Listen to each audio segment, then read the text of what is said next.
All right. Yeah, it's frustrating that the thing won't start. Just give it a second.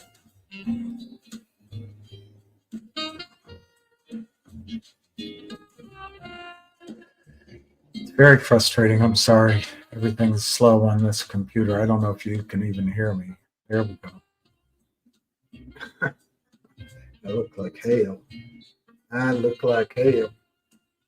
But that's life.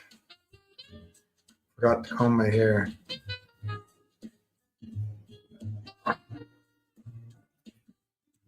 I did wash it though. Forgot to comb it. Ham will be joining soon, and I just want to tell you, I don't know if he'll talk about it, but let me try to turn this off. Who was that guy? Montague or something, that put out the hot news on the baseball hot stove about Ohtani. I just think one of our stocks is going to be flying to Toronto Thursday afternoon. One of our stocks is going to be flying to Toronto Thursday afternoon. 209. It looks like we got 154. So I'll try to call the hamster right now.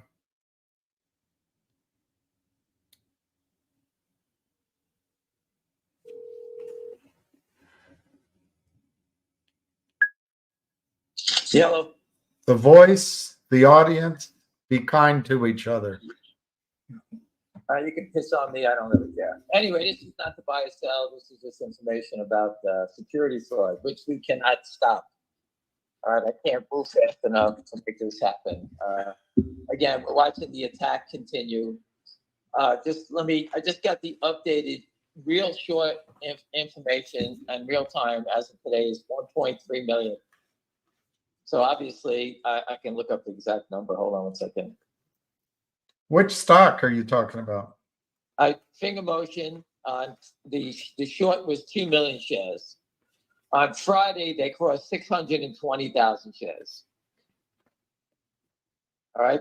The new short is now 1.34, so 1,340,000. If you add the 622, that almost gets us to 2 million, correct? Right.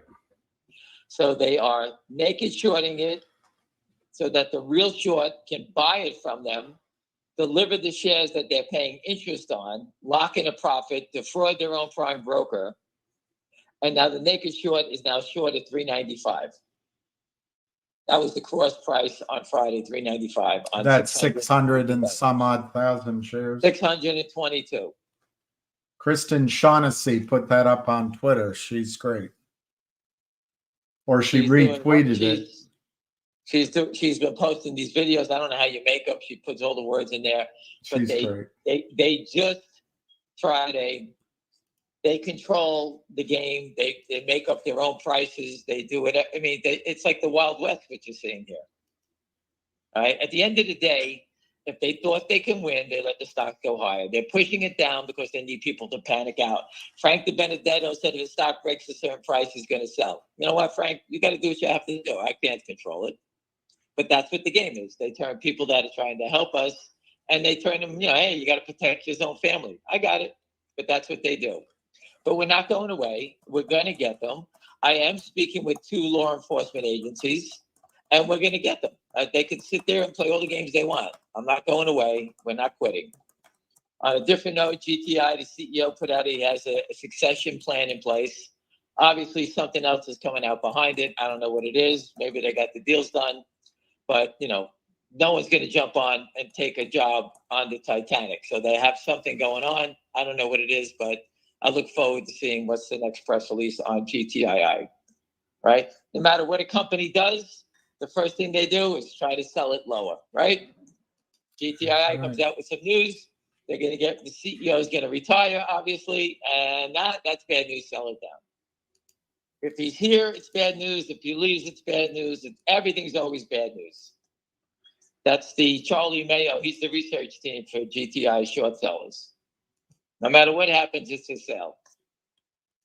So again, you got the information on GTII. I believe there's got to be more to it. If someone's going to take over a job, he's not going to sit there and babysit nothing. They got something going on. I don't know what it is, but I expect something to happen there. Finger motion, the company's good. The company's got a target price of 5. That was before the last revenue. I keep repeating it, and someone keeps trying to push it lower. Is it because the fundamentals are going backwards? To me, it looks like they're jumping going forward. You have criminal on top of criminal here. This is unbelievable that the SEC does not say anything. It's remarkable. All right. And if you're Gary Gensler, I see he's got an artificial intelligence. I call them Dumbo. Use it to protect investors. Do anything. The guy does nothing. He's a disgrace. Well, he needs something. He's got to be thick as a brick. So it's remarkable that we have to sit here, and he doesn't even care. People losing money. He could care less. He could care less. He's just a reflection of the entire hedge fund, big money pools of Wall Street. They don't care about any of the people listening on this call. Listen, they were always concerned that when big money pools itself together, it's impossible to beat. And that's what they've done. Yeah. They pulled all this money together. And I forget the story. I think they were worried about it in the crash of 29. They think that's what it was.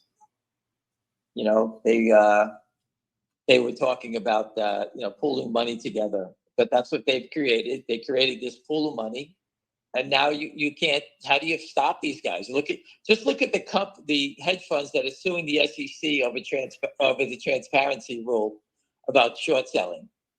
Every big player in the world is there.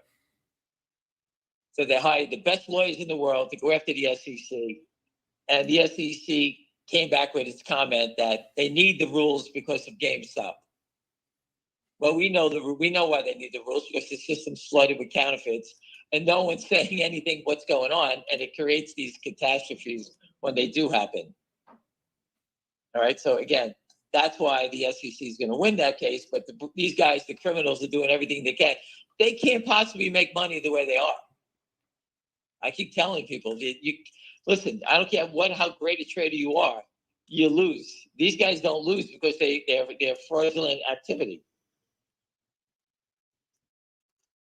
Right. So, any other questions? Oh no, I guess a couple people said GTI update, good news announced, those kind of things. So maybe GTII is on some people's minds. I think that if GTI comes out and actually can close a good deal, that the stock is going to rip. Yeah, that's what. So it's obviously something's going on, because someone, hey, listen, you want to be the captain of the Titanic? The job's opening, William. No one would take that job, right? Mm-hmm. So this guy has a tremendous background. You wouldn't be able to sign on with a company that's going nowhere. So obviously something's going on. Well, and then I guess you don't know anything about MULN, but Ocean Sailing says they've changed the vote.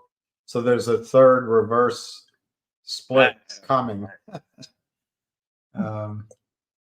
That's what the equity markets do to people. They just destroy them.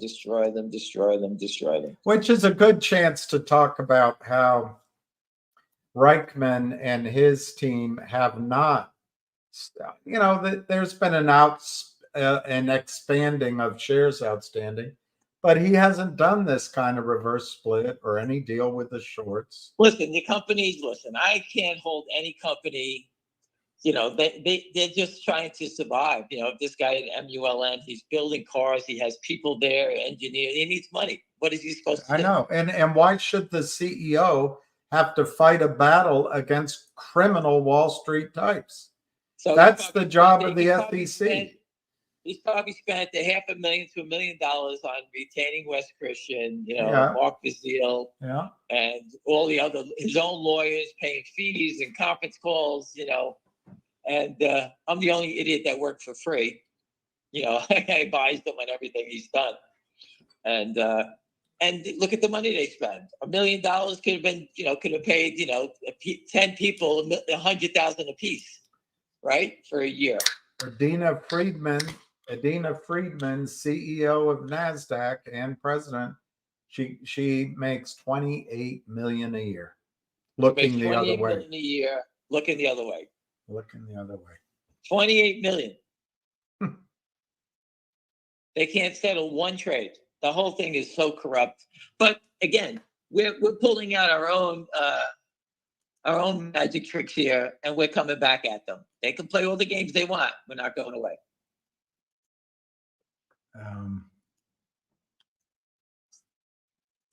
Yeah, I didn't get a chance to go through the prices before we started, but we don't need to, I don't think.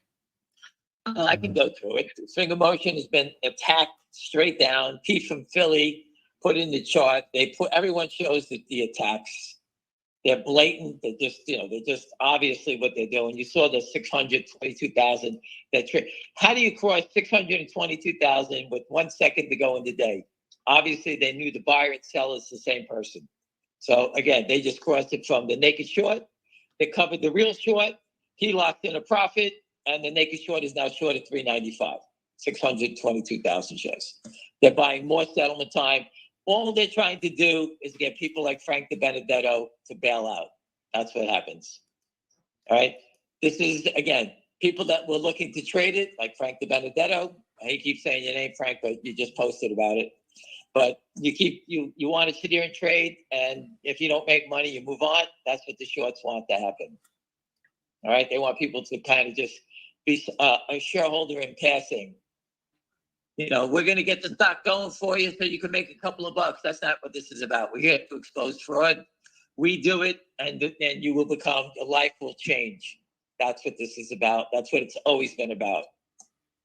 If you want to go trade to make $50, go trade Tesla. All right, you're in the wrong stock. Well, they want you to get in the habit of hopping from one horse to the other horse, and that you don't win a race that way. I don't. I stick to the same thing. I find the stock every once in a while you can trade, and you can make a few bucks in it, and that's all. That's all I do. That's it. On the side, of course. Yep. You don't have to get out of your main position. You can you can sell 5%, 10%. I'm using crumbs to, every crumbs I have, just keep bouncing around, make myself 500, 300, 800, 1,000. And I just buy, when I see finger pull back, I buy an extra 1,000 shares, 500, 800. That's what I do with the profits. That's it. Right. Keep building a position. That's all I'm doing. If you built a position in Amazon at $10 when it was there, and I remember it like it was yesterday. And the reason I never bought Amazon is why? Because everything they buy, everything they sell, they lose money on. Right. Right. All the small caps need to have profit in 32 seconds, but Amazon can go for 10 years selling stock, losing money on every transaction they have. Right. Until they got everyone to be a client, and now it's a wonderful business. But everyone else, we can't make it that far because guess what? You don't make enough money. You need revenue. You got to do it in 32 seconds, and nobody can do it like that. Right. I'm going to touch on a different stock. I don't own it. My friends have been bought it. The stock PRTT, Avid did a video on it. We've all been hearing about it. The company announced they got a buyback of $10 million. $10 million. That's a lot, William. Well, when are they going to do it? Yeah, they're going to call you up. They're going to call me up and tell me they're going to go buy. No, I know, but if they're doing it over a year, or are they do it, whatever you're saying, but that is, you can't get a better sign that the company is behind you is them buying back. You don't put out statements like that. That is it's either a true statement or a false statement. So I happen to believe that companies don't do that because they'll get in trouble if they put out a false statement. So it's a real statement. right. And here's a company buying. I don't think you get any better news. A guy announcing a buyback at 10 million. It's on the news, and the stock is up a nickel, whatever it is, up 15 cents. It's been moving up, but if a company's willing to do that, I mean, that's pretty big. Excuse me. Right. But still, there's no rewards. The company has to make money, use its money to buy back its shares so that their stock can go up. Think about how crazy that is. And if anyone is in that stock and knows management, tell them that when they do a buyback, make sure they get guaranteed delivery because they have to retire those shares. They can't retire an IOU. Right.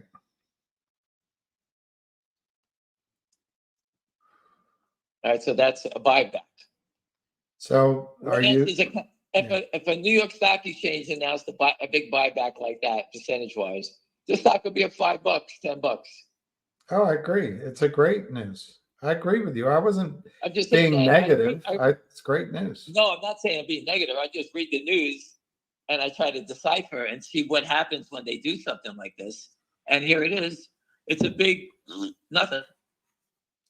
Everything's a big nothing as long as the street can counterfeit a waterfall of non-existent shares. They just sell. It's constant. That's exactly what they do. They just keep leaning into it. It's a head game. All they keep trying to do is push it down. I see, finger motion. You take an offer. There's a bid. The next thing there's a seller. It's endless. They want to do two things. One, whatever good news, however big, if the stock's denominator is massive, it doesn't matter on a per share basis. That's their one thought. Secondly, they want these companies dependent on the pimp. They want them to come back to the same criminals and dilute the heck out of their shares needing money. Ace put up a great call. Bringing on a deal maker on board makes me think something is in the works. Fresh blood wants to get some stuff done. I agree with that. Yeah, I agree too. That's terrific. It's terrific news. This guy's saying MMTLP first. I don't think MMTLP is going to get done first because I think it's going to take at least 6 to 9 months. But I'm not trying to be negative. Something good will happen. Listen, it's 100% that's going to happen. That's not even a question. That's going to happen. I just don't know what second it's going to happen.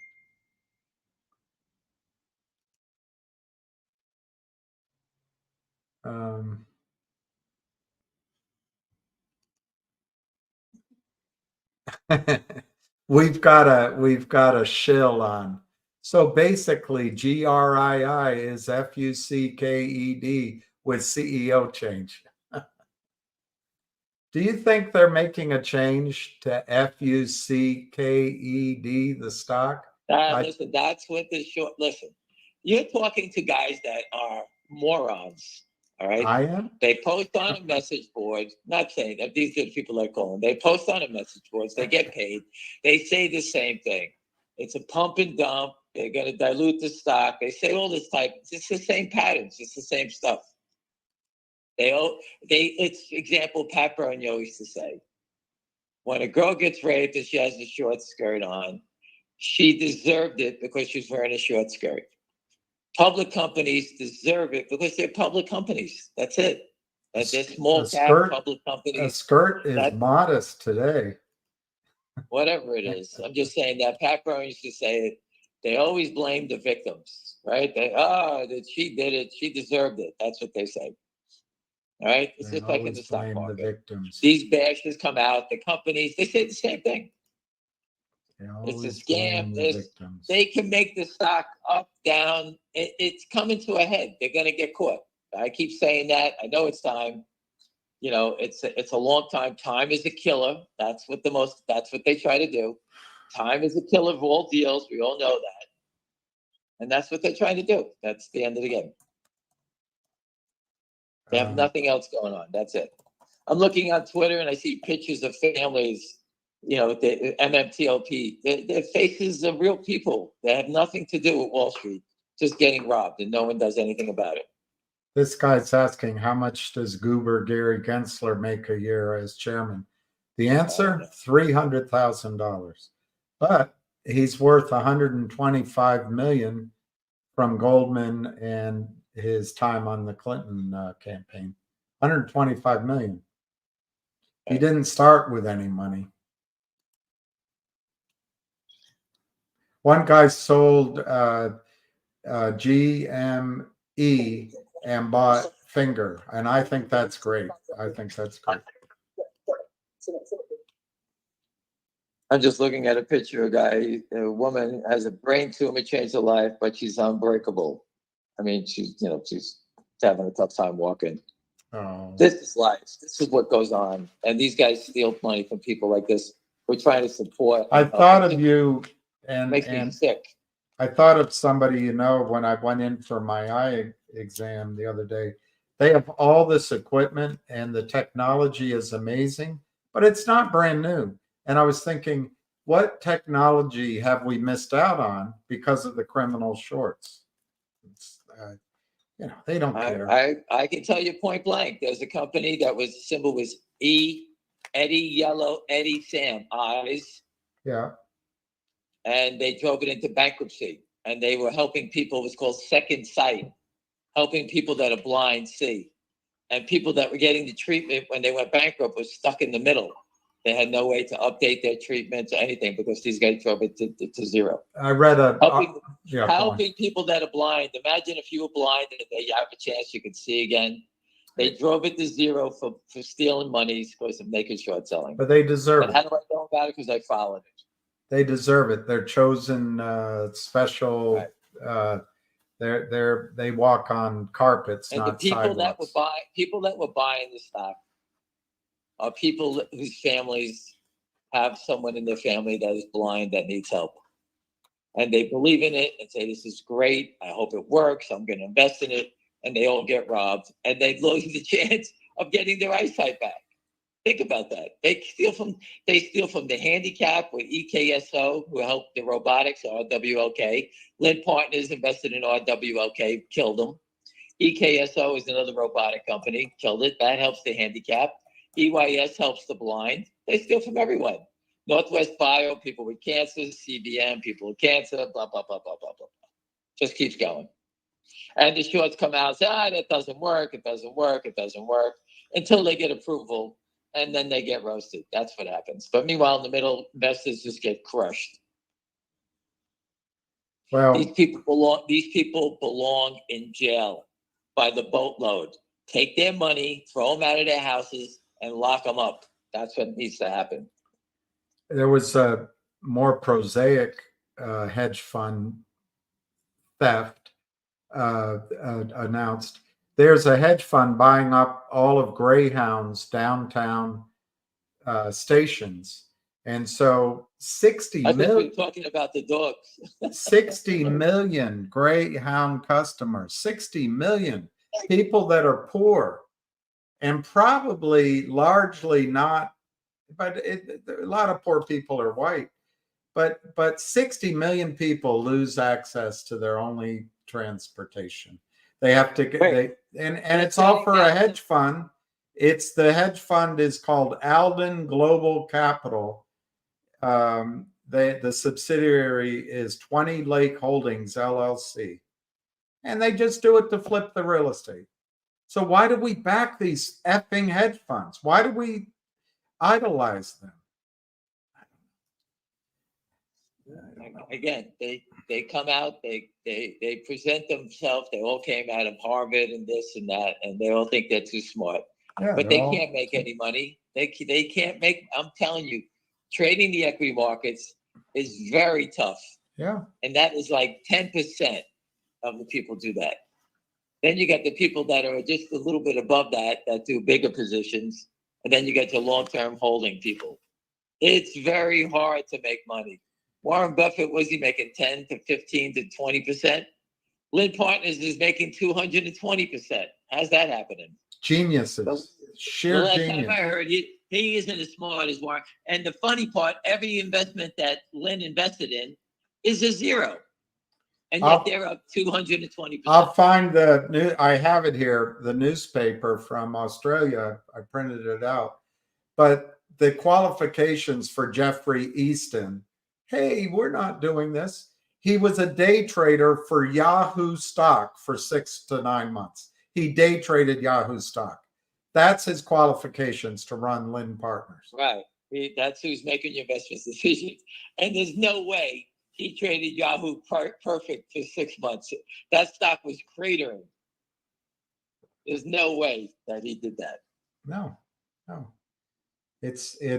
I read an article this weekend that several highways, the two that stood out that people hate, they can't stand. One's the one in California, which I don't know what it's called, I-5 or whatever. The other one is 95. And we don't put any money into our highways or our trains or anything. And yet we let hedge funds steal trillions, if you believe the article about and some funds with the toad on front, in 1 year without paying taxes. Why? Why do we support? If you want to look at hedge funds, I forget what they did in Alabama. What they invested in a city project and destroyed it, and destroyed the whole city. I can't remember what project it was, but I don't know if it was Goldman or Morgan. I forgot who it was. Anyway, I don't know if it was a water project, something. But they lent the money and wound up destroying the whole thing. They owe so much money to the state of Alabama, to the hedge funds. It was just like, it's unbelievable. They turned the whole thing upside down. Well, they don't care who they get it from. They do it internationally too. It's horrible. Somebody's saying that Wes Christian is just cashing checks. He hasn't said a word in here. I recommend, Diego, that you watch the video with Wes Christian and Eric Sprott and a couple of other people. They talk about naked short selling, counterfeiting. And why do I recommend Eric Sprott? All of you should be looking at silver and gold. And if these, and physical, and the Sprott physical silver trust, physical. But anyway, I won't distract. But if these stocks don't move enough, start acquiring that. But Wes is out there. What the hell is he supposed to say during a lawsuit or a subpoena or he can't listen. He can't talk. Wes is one lawyer backed by a few bucks going against the biggest. How do you do it? You have to be perfect. It's like he's playing darts. He has to throw it right into that red circle every time.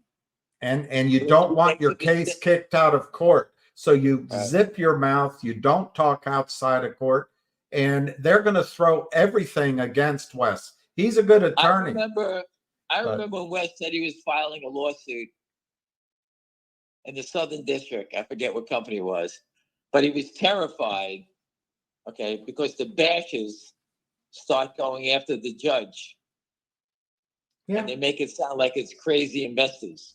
Yeah. Calling his office, demanding answers, all kinds of stuff. They call like they're concerned investors, and they don't have the gentleman or the gentle ladiness of our audience who very timidly or occasionally call in. These guys are aggressive, and they're all men. But they're calling up, and they don't stop calling the judge until the judge gets annoyed. Right. And Wes said that he was very concerned about this when he filed these suits, because they continue to call. And how do you tell a judge that these are bad people calling them up? How do you prove that? That's right. So they get these people all calling up, complaining. When are you going to rule on this? What about this? What about, just demanding answers and answers and answers. And that's what he was concerned about a long time ago. That's right. What M Echo is asking you is how can a wash trade cover a real short? It can move it around. That's anyway, I'll let you explain it. The real short is trying to buy 600,000 shares. Who's going to sell it to him? There's nobody here. So the naked short just creates 622,000 shares. He sells it to the naked short. The naked short goes back and says to his broker, hey, I bought 600,000 on Friday. As soon as I get delivery, you will have it. That's it. And the broker, the person that's been calling for delivery on the 622,000 says, okay, we won't charge you a fee anymore. You returned it, right? The naked short now, he's short, and he's not delivering anything to this guy. It just goes on. It just continues. That's all they're doing. One guy keeps accumulating. So I just hit a finger motion for a second. They hit the 73 bid, the 74 bid, Now it's 369 bid for 18,600, and there's 1,800 shares offered at 370. I can guarantee you they're going to wash a trade at 369 at any moment. Because if it was a real buyer, the 370 offer by the short seller, okay, all right, if it was a real buyer, we'd cancel it. So I think it's the short, and the short's just trying to close the spread because they want someone to hit the bid. So everybody on this call says, oh my God, they're still selling it. They just sold 18,000 shares. Can you believe it? After being down so much, they still keep doing it. No, that's the shorts washing it again. That's what you're going to see in a little bit. Okay. I was going to ask this anyway, but Giannis asks, who was that Yanni in the pan flute when we were growing up? Anyway, Giannis is asking GDC, God, David, Charlie. Update. I think it goes tomorrow. Next question. That's it. That's all I know. I love your short answers. There's nothing else to say. I don't know what the company does. I know nothing about it. I was told to buy it. They said in a week it was going to go up. And a week is up, and that's tomorrow. So this guy is a longtime listener. He hasn't bought a single share in months. He doesn't trust this market of corruption. Well, good for him. That's a good reaction. I do recommend. And he's hanging around listening to the calls. Yeah. Well, he may own shares. He may own shares. Well, I'm not saying that, but thank you very much for listening. And even if you did move on, everyone needs to somehow pay attention to what's going on. Don't give up on the fight. I don't care if you own the stock at night or not or at all, but I'm just saying that if we don't fight people, you're all going to get wiped out. That's just the way it goes. And if you think it's not going to affect you, I don't know. Did they cross the stock at 369? If anybody can tell me, I missed the print. It just went 370 bid. I was just curious if they. It was 1,800 offered at 370. So obviously it didn't trade at 370. I don't know what happened. Did they cancel it or did they hit the 369 bid? I'm just curious. If anyone could just tell me what the print was, I appreciate it. You are curious.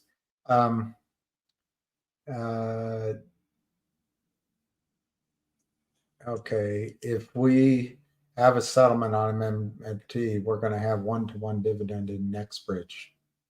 Okay. This guy says Gary Gensler is a fraud. This gentleman, they're trying to scare us and want us to dump finger. I think that's true, but that gives you a good time if you're willing to accumulate. And I've told you, all of you guys, for the last few weeks, that I felt this time is going to be tax loss selling and the criminals are going to take advantage of it. It's a good time to accumulate, in my opinion. They want to bleed the market consistently. Yeah.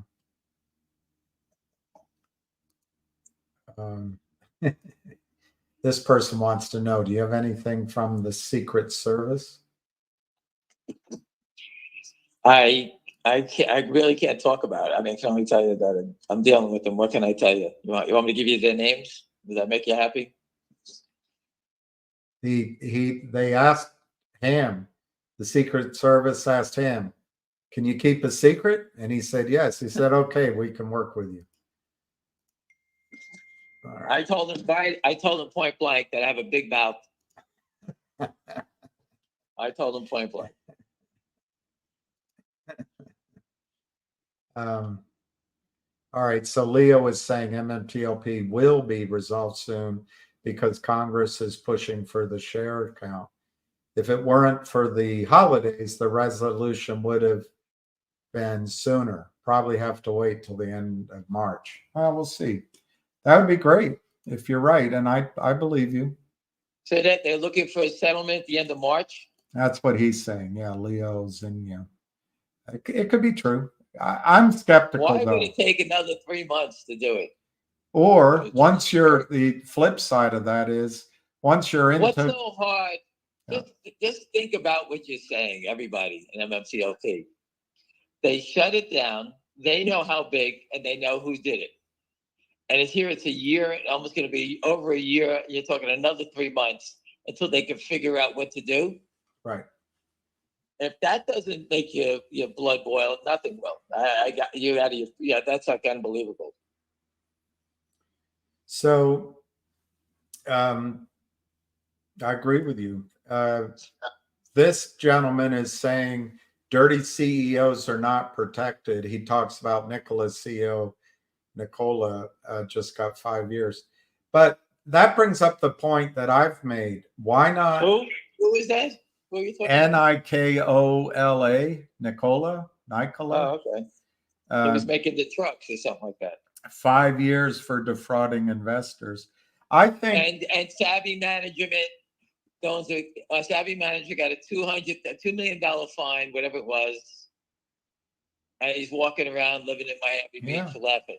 I think one of the ways to change this whole game is to push to make CEOs liable for signing toxic convertible notes and put them in jail. The SEC is comfortable going after CEOs. They're not trained to go after. Hedge funds are good and they can regulate themselves. Why worry about them? They all went to the same schools. Right. They all shook hands with a secret handshake at the same fraternities. Listen, if you joined in, if they came to me and I was part of it and I was making that type of money, you just eventually, either you have a black heart, you can do it, or you have a conscience. It's one or the other. Right. So when you see these guys like Timothy Sykes, he's stealing money, donating money to build schools in wherever country he's BSing about. And that's what they do. There's nothing else I can tell you. That's exactly what they do. Timothy, yikes. I'm saying, but that's what they do. Hey, listen, if you play this game and you do it right on the short side, when these attacks come, you could sell 100,000 shares at 10 o'clock. The attack comes at 10:01. The stock drops $1.50. You make yourself 110,000. Do it once a month. You're making almost $2 million a year. Doing nothing. You're working 1 minute a day. The question that hi, John Crossan, and Ham says hi too. The question that we always fear, no, that I don't fear it, but how do you answer this? When will the dust settle in GTII and Finger? Well, probably when we're not looking is the answer. I think GTII press release today tells you it's in play. Yeah. I had heard a lot over the last couple of months talk about could there be a change in management just at the top, and this surprises me the way it turned out, but it's good. It's good to get new blood, new direction, and new vision, I think. Right. Anyway, this person is asking about GDC, but you already gave your answer. You don't have to answer again. Listen, GDC, I was here for a week. It drifted lower. And then I said the same thing that everyone else is saying. When's it going to go? When's it going to go? And they said this. I said last week. They said this week. So here we are this week. And anyway, let's leave it at that. This person bought eyes as well. And this person says, Anna, Busy, Matt, Junk Savvy, and others are doing a fantastic job with the open letter, which it's been nonstop all weekend. Hope we'll have one half the congressional support. I suppose he means they'll sign up this weekend. Think about it. Think about what you just heard. All those people working together to get people in DC to sign a letter so that you can find out what the hell's going on in your stock position. No one will tell you. If it wasn't people like that who took the initiative, all right, and people that I actually met down in DC, with Todd and Lou from New York, and this person and Anna and all these different people. Think about what everybody's done. They said, we're going to help out, and they've all been doing it. They all got bagged in MMTLP, and they, instead of losing their money, they fought back. What's amazing to me, along with you're amazing, but what's amazing to me is the nonstop effort of Anna, Busy, Matt, Junk Savvy, the one that looks like the Statue of Liberty, and so many more. And Ham, it's amazing to me, and it's going to work. We need everybody to step up, to strengthen numbers. And I really have to tell you, since I met Busy, he's really become he's just been an ace. He's muscled. And Ace, that's another one. Ace, great. Oh, Avid. Yeah, all these people. I mean, everybody's doing something. Everyone's doing something to help out and make it go. And there's thousands of people, literally, but Jennifer, Jenny L, anyways, so many people. Right. Richard. Everybody works and does something. Listen, everyone's saving your own ass, your own kids, your own family, your own pension money. This is what it's all about. Well, and you keep saying it, and maybe you can relay that woman's story. I can almost remember her name, but she studied the issue 10 years, 15 years ago. Leslie Bonnie. Bonnie, that's I had the E and Bonnie. She, after studying it, she told her family to get the heck out of the market because it's coming down. And anyway. She was retained by the SEC. William, finish the rest of the story. I don't know it. You know the story. She was retained by the SEC to do a white paper on fails to deliver, strategic failures. After she did the paper, she came back. She told her family to get out of the market. It's completely fraud. That's what she said. Yeah, and it'll come down. That was her report. Paid for by the SEC. It will come down. It's just they're keeping it up while the elite can steal some more. And they go after the people that smashed. Listen, all you have to look at, all the proof you need is that the SEC wants everybody to report their short positions. And what's the hedge fund community do? They sued the SEC because they don't want to do it. Right. But more, how much crazy? This is the rule maker, and you're suing the rule maker because you don't want to be part of the rules. You want to make your own rules. That's right. That's all you need to know. If that, and the SEC came back and addressed it, saying, "Hey guys, we have to do this because you did see what happened to GameStop." Meaning that no rules, you get GameStops, right? Right. And there you go. So what's the SEC doing? The SEC is trying to get it cleaned up slowly. It's giving a chance to the shorts to try to cover. All right, that's what they're doing. They're giving them a chance to cover. I don't believe in that. I believe they should just change the rules, and that's the end of the conversation. You're the rule maker.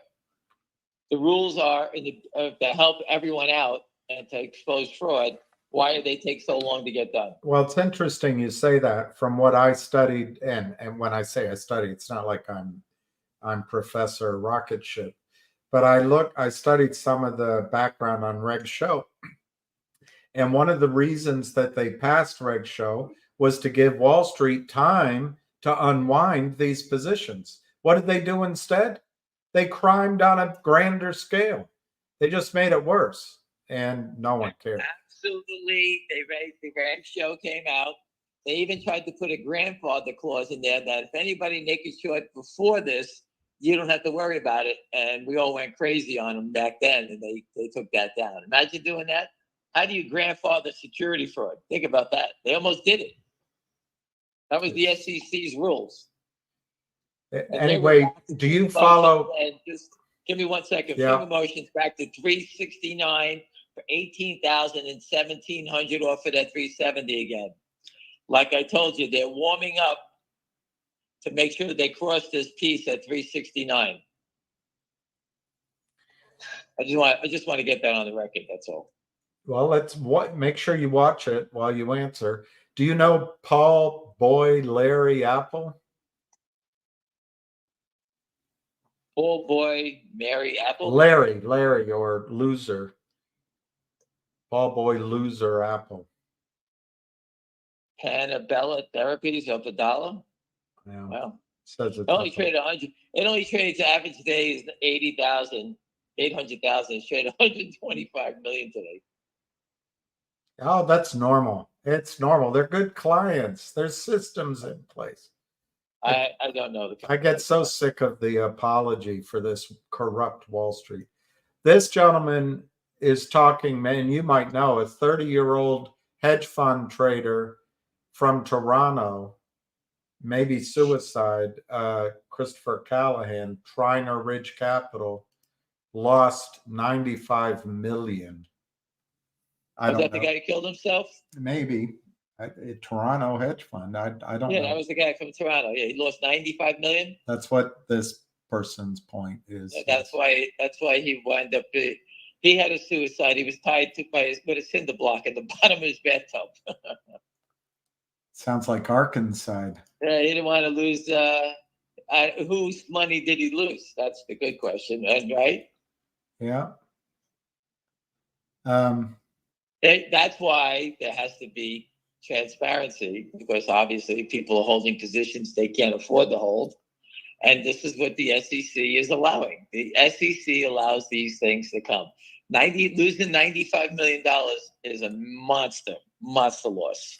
Well, particularly since it was probably leveraged and well, talking about the leverage, Susan Trimbett said there's $12 billion that are supposedly backing up $250 billion in stock sales that they haven't covered yet.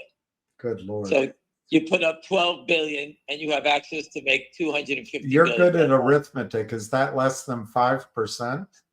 5% of the money? No, that's only 60 million. 12 million. So it's 1%? It's 0.5%? It's money they're putting up. It's a minuscule amount. Yeah, that can disappear in a heartbeat. Oh my God! The stocks tick up a little bit, and 250 is now 550. That's how fast that goes. And there's no easy money anymore. Wow, that's a treacherous spot.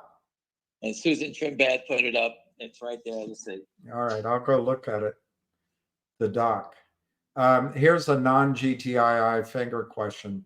Do you know if Wes Christian still works for Tom Idiot Oscar? TO's CEO got charged by the SEC this morning. TIO. Tom Igloo Oscar. What did he get charged with? DUI? I don't know. You're right, MKC. People are frustrated, and the question, that's fine. I push back a bit, but I understand the frustration. Is West TIO. Okay, so there's some fraudulent activity there. Mm-hmm. So now every CEO is a fraud, and the hedge funds are correct on everything. Yeah, hedge funds are just there cleansing the market of CEOs, so we're safe. With TIO, if it was a fraudulent, whatever the guy did, okay, that's one stock. I've showed you thousands of companies where hedge funds are doing it, and no one says boo. Yeah, that's right. So my answer to you would be, Just go out, and if the SEC is listening or the FBI is listening, go out there and just say whatever you want. Call anybody you want. You saw the CEO, he's laundering money, he takes his drugs, prostitutions, you name it. You know, Jeffrey Epstein. You can say whatever you want. Freedom of speech. You can say whatever you like, and no one cares. Fear and pain. You know, I always talk about in the video to everyone. They drove this stock down, I don't know how many times, from over 500 down to 4 something. It was down below 400. Now it's back up today at $14 at 503. Yeah. All right. So this company, it's so volatile, the swings. It's just a number that they're trading back and forth. That's all they're doing. And they take advantage of people up and down and up, whether you're shorting it or buying it, whatever way you're doing it. That's the game. That's what's going on here. They need to create volatility. Remember the word, volatility. Volatility means people can make money and has action so they can trade it. That's all it is. Finger motion, the shorts are trying to create volatility. It never comes to the upside. It always comes to the downside. Remember it was at 720? The stock could have broke. It could have went to 9 or 10. Hey, the market makers are just doing their job. Right. Hurry up, push it back down. We can't have it let it go up. We don't allow volatility. And this goes back to this person, Adriana Friedman. How the heck do you run NASDAQ and let market makers destroy company after company after company's stock price because of this stupid reg show exemption? You don't get upset? Of course not. She collects $2.5 million a month. $2.5 million a month. It's impossible that someone's making that much money. It's impossible she's adding any value at all. She's detracting. She's got to be there to protect the big boys and girls. There's no question that they're doing something like that. She's looking the other way for a reason. Yeah. But hey, she's got a winsome smile. So this person is asking, is there a whisper out there on Finger? Will they announce anything before earnings? All right, I'm going to give you the whisper. There you go. All we heard, all I remember hearing is about a month ago, 6 weeks ago, I think it was the IR guy told somebody that Finger had turned positive. They were cash flow positive the next quarter, but it doesn't make a difference. They'll crush it. Not that they're going to crush. They did it already. They crushed it already. They're trying to cover. That's what's going on here. Don't underestimate the monthly desire to close out the books down, the annual desire to have these stock prices down so they can show their investors, hey, we got this under control. That's one of their motives right now. Come January, a lot of these are going to snap back up, in my opinion. Right. Anyway, next question. This guy would buy 300 Finger if it goes to 350. Why wait? But all right, that's good. I just sent you, William, if you just look at your phone, I sent you a text message. September 30th, 2023, I sent you Susan Trimbad's post. The NSCC had $12 billion in clearing funds, participants' collateral, to back up to $230 billion open positions, FTDs and FTRs. So you understand a failure to deliver and an FTR is a failure to receive. So the brokerage firms have a failure to receive. The hedge funds have a failure to deliver. They're not delivering. She wrote it here. I just did the arithmetic, but she wrote it here. 5%. That's 5%. And that's an upside down pyramid that you know how long it takes to evaporate 5%? Not very long. Not very long. That's frightening. That is frightening. But hey, they're good clients. Their systems in place. I wrote, this is what I hope will break the USA. That's what I wrote down. Well, it's probably those guys have to cover those things. It's lights out. My opinion, which again is worthless. I think it's the reason we're at war around the world, because trillions of dollars can be created out of thin air. by congressional action to buttress the banking system. The banking system's in trouble right now with interest rates high and these kind of risks. And remember, the hedge funds don't care about the United States. This is another good one. William. Yeah. The SEC charges Virtue Financial for allowing orders to be front-run by their own hedge fund. It's almost laughable. And they charge it right at Christmas time, Hanukkah time. Well, that's what they always do this.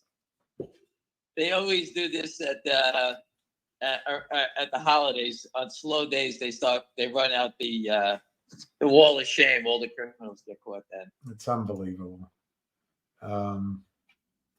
This guy tried to buy 5 shares on the ask of Finger, and they took 7 minutes to clear it. 5 shares. That's because market makers are watching out for you. They're doing their job. It's so annoying. Interactive broker is getting tight. Oh, it was the pan flute guy was Zanfir. Yeah, Zanfir. Yeah, that's a good way of looking at it. Naked shorts, kite checks to avoid paying fees. And they just move it around. It's a lot like kiting checks. Did we lose you, hamster? I'm just retweeting this. The Butcher of Wall Street about the SEC charges Virtue Financial allowing orders to be front run by their own hedge fund. So what that means, you're going to buy 20,000 shares of whatever, and basically they run in front of it. They buy 20,000 shares at 4, and then you pay $4.25, and they sell it to you then. So they steal a quarter from you. So a quarter on 20,000 shares. You want to do the math? Every 10,000 is $2,500, right? You're good at arithmetic. All right, so think about it. 20,000 shares. It's $5,000. There's still 5,000 running in front of your order. No risk. That's what they call front running. Happens all day long. So the Greek CEO, Greg Tsiakis of Cosmo Health, intends to purchase an aggregate of 3 million shares in the open market over the next 2 weeks, through next year, 2024, December 2024. He's already bought 1 million. Steve asking this question. Personally, I don't trust this guy at all. I think he traded in the market. He took advantage, and I just don't trust it at all.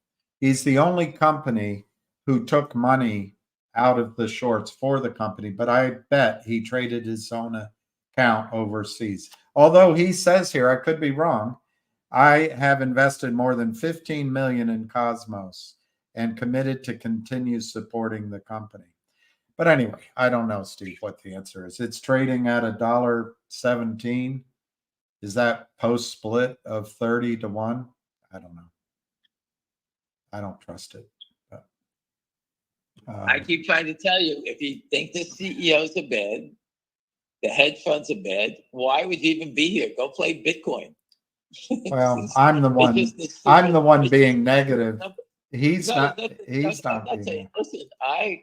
Listen, I'm a believer in the CEOs. No one goes out here to try to create fraud. If you get caught, you go to jail, right? Well, I don't believe they commit fraud, but they can consciously work with the shorts. And anyway, I'm probably wrong. I see ghosts more than I see goodness in this market.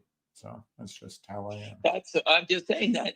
I'm trying to tell you is that it's so crazy that if one side is always attacked, meaning the companies, why would you even be long anything? Just be short. Well, we're not allowed to short is the answer. I would play to the short side if we had market makers who let us sell stock we don't own, buy it back at the end of the day. But we don't have that privilege. Listen, if I was flush with cash, I would go out there and buy shit. I would short Jeffries and buy puts and just spread stories on them all day long. That's what I would do. The stock will eventually drop because the shareholders will see all the negative stuff out there every day. You just get deeper, get more detailed about the short. You can keep working it. Before you know it, it'll be down 10 points. I can walk away making $500,000 in 3 months. And if it's up on the day, keep selling. If it's up the next day, keep going. selling. Just keep spreading the same. Because the buying stops, the selling can almost be infinite because it's all fake. That's, you just keep leading. You can just do this all day long. So, you know, hey, listen, if they can't fix it, I'll give it, you know, another 6 months to a year, and then I'm going to the other side, and I'll make all my money back just doing what they're doing. Somebody said that the Mullen reverse split is approved. I don't see that, but the stock's at 11 cents. I mean, it's the financings that are difficult, not the stock stories.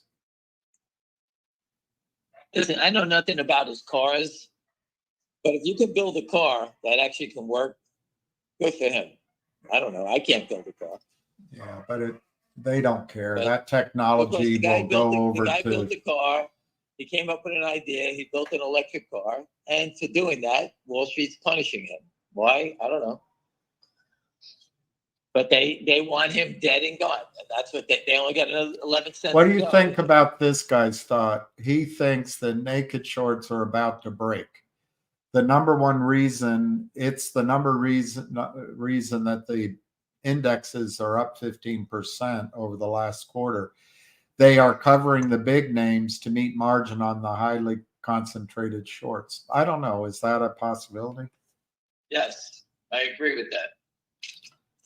I believe that the damage, the real shorts, the real money is in the smaller names because they sell 100 million shares of stock. What was that stock that guy just told us? Whatever that was. With the P. Yeah, just think about that. Let's say they sold 50 million shares at $1.25, $1.50. Right. 50 million shares is $75 million if it goes to zero, right? Yeah.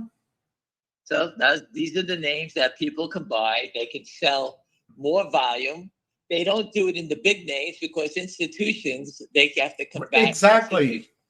Exactly. Institutions have research, analysts, and buying power. Here, no one buys. The Merrill Lynch rule, the fact that we run out of money, and they go bankrupt, or they get seller boxed, or they just get. Just look at this one. That stock, Charlie Eddie Indian, CEI, was whatever. I think it's some sort of oil and gas thing. It went from 10 cents to $5, and it was trading over 1 billion shares a day. Let's say they sold. Camber Energy. It was trading 1 billion shares every day for a bunch of days. Let's say they sold 500 million shares at a $3 average or something like that. I'm giving them high, low, whatever. Let's say 500. It's $1.5 billion, right? Yeah. They drove this thing back down to pennies. They reversed it. It went back up on the reverse. It was like $10, $12. It's 21 cents now again. Of course. So these guys walked away probably making $1.5 billion just on CEI. They couldn't make $1 billion trading Tesla. The range for the year, 20 cents. It's trading at 22 cents to $7.50.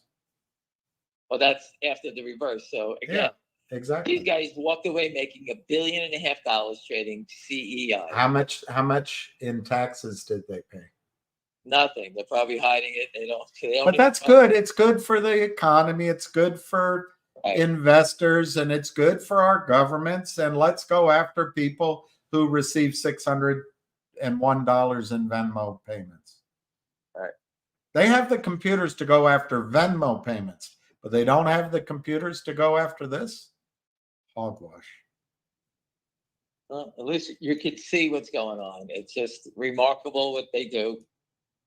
You know, every time Finger Motion starts to pick its head up again, someone comes in as another seller, and it's like someone jumping into a foxhole. You kill the one guy, get another guy up there, get another guy. It just keeps coming. It's like a conveyor belt. Here's an answer. Not legal advice, says the guy from Nicola staged a fake vehicle demonstration. That's not good. That's not good. Wait a second. I think I bought a truck off of that demonstration. I bought a fake truck. It was a VW Bug. I don't.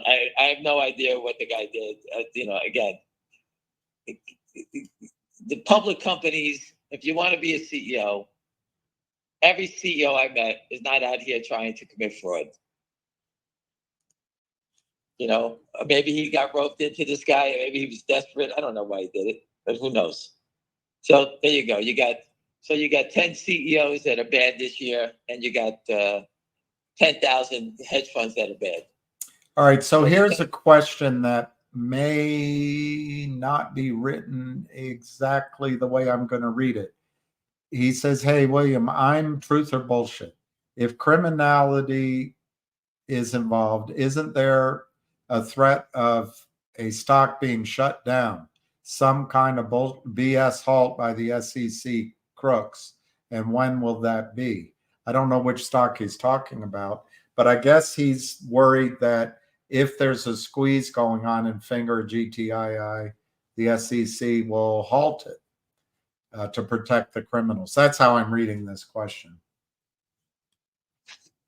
I think that whatever is going to happen when this does happen in these stocks, it's going to happen so fast, you won't even be around. Don't even worry about it. I wouldn't be concerned about that. Okay.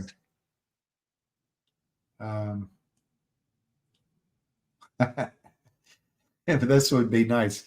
Could somebody get Bongino and Levin say F you to the shorts? I'm investing in FNGR. 20 million viewers. You don't have to comment. Ruby says, GDC, nice small float. Do you think it could make a new 52-week high? I looked at it and I bought What five. is the 52-week high? Let me look. Let me relax, everyone. Relax, I looked at it the other day and I think it was way up on the chart. It's 308. The 52-week high is 44 smackers. I say yes. No, I agree. I don't know. Because if you go to a 5-year chart, the last time it ran, it went almost to $250 a share. So why couldn't it go to 44 if something's up? I don't know. I just am making an assumption that where there's smoke, there's fire. The chart looks like crap, but hey, they all do. They all, every chart. How many times did I say, William, you can't chart security fraud, right? Exactly. And what does everyone say? No, you can't. I'm like, okay, you can look with that.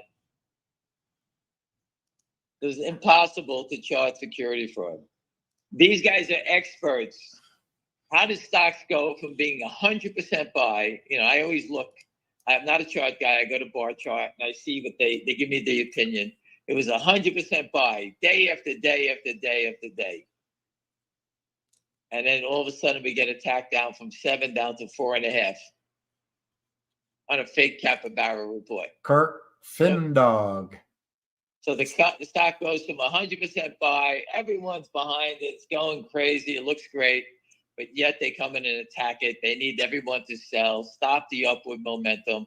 It's the same pattern, Richard. It's not legal advice. That's when both of you go in to get your hair done. Anyway, Kirk Findog, GTII just moved up to 0.43. And then Not Legal Advice points out the new transparency rule has a 19-day correction period after a mistake is noted.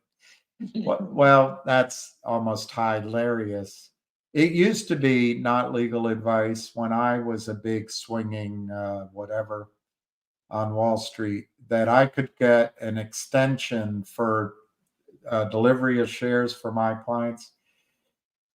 we used to have 5 days and you automatically got 2 more days. But if that 2 days didn't happen, the total extension was 21 days total. And then they buy you in. There was no exceptions. So 19 is interesting. Listen, my brother worked in the back office and he was the buying clerk. Right.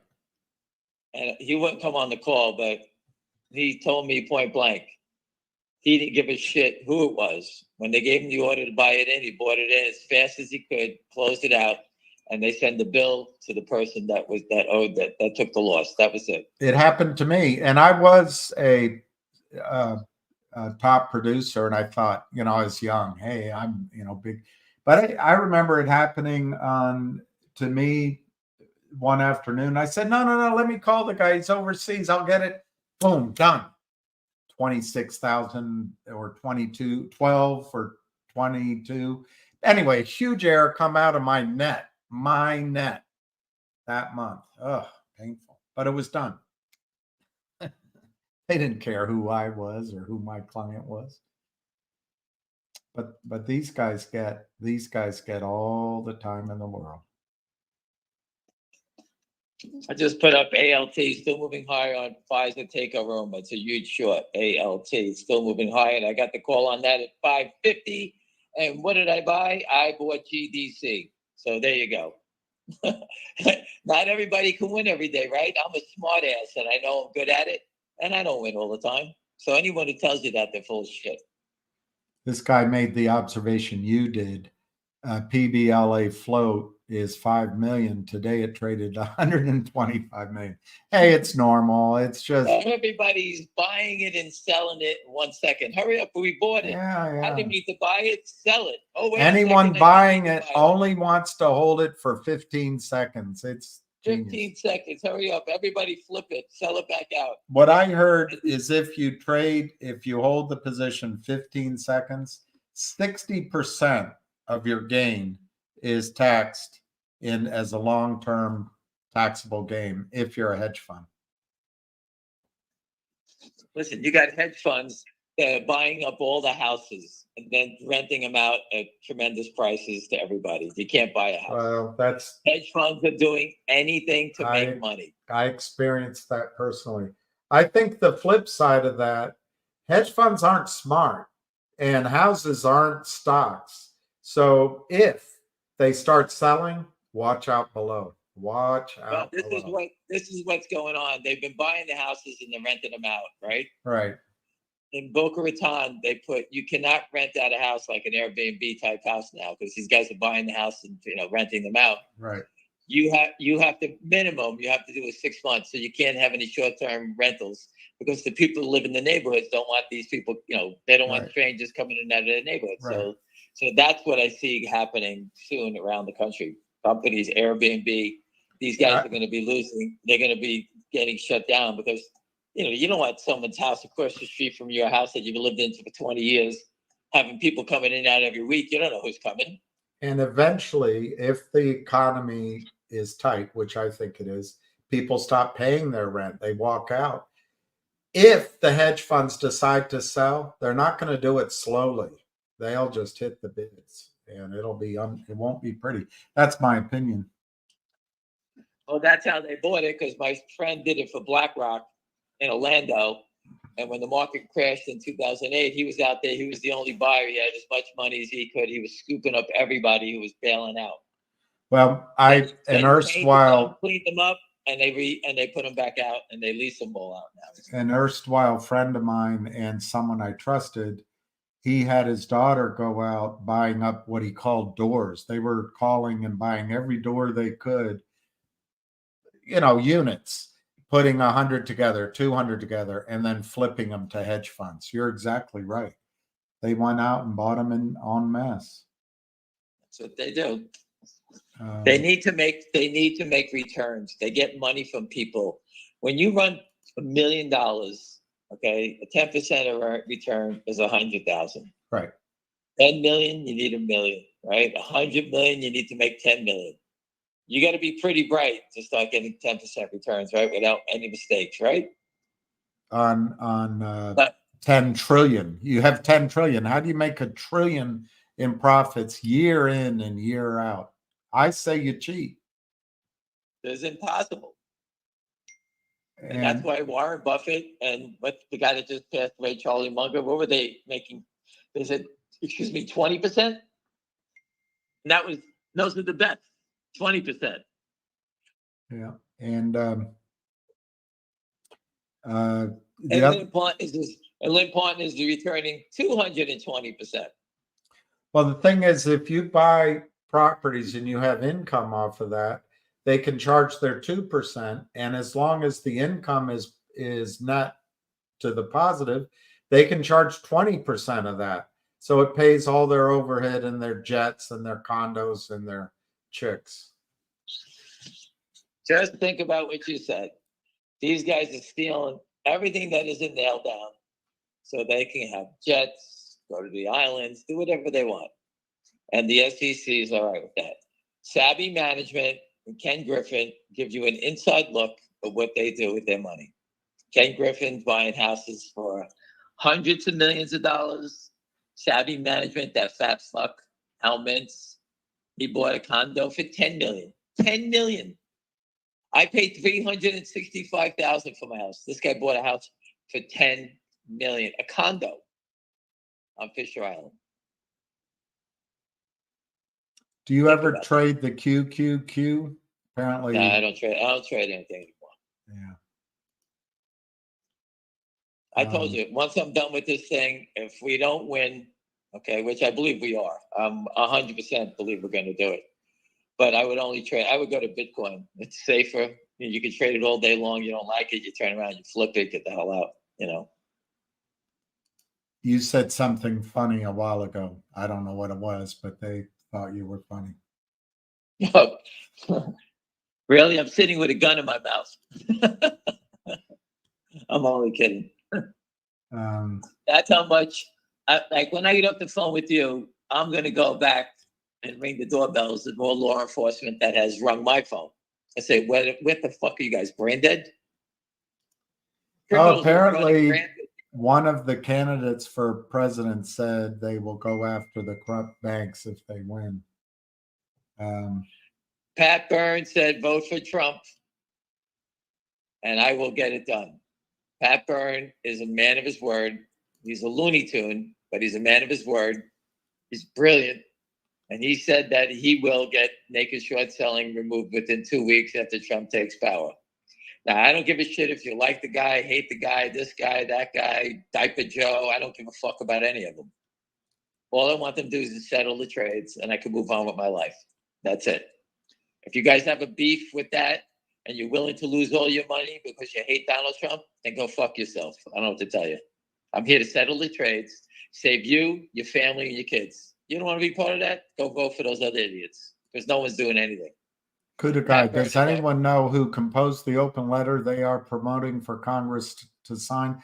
I know who's trying to take credit for it. And I also know that the letter written has nothing to do with that person. So thank you for your question. If it's a serious question, contact Busy Brands. Contact Busy Brands. I told you they were going to hit the 369 bid. They hit the bid. Now it's offered 7,800 to 368. So they hit the bid. The guy that pays 369, who was bidding for 18,000, he turns around. Now he's a seller. He put his bid in, gets hit, and he says, "Wait a second, I bought the wrong stock. I want to offer it now." That's all they're doing. It was a mistake. I wanted to sell it. I didn't want to buy it. Oh, turn around. Let me sell it. I'm losing a penny. That's what, if anyone says to him, what are you doing? I'm losing a penny. I bought it at 369. I'll offer it at 368. It was a mistake.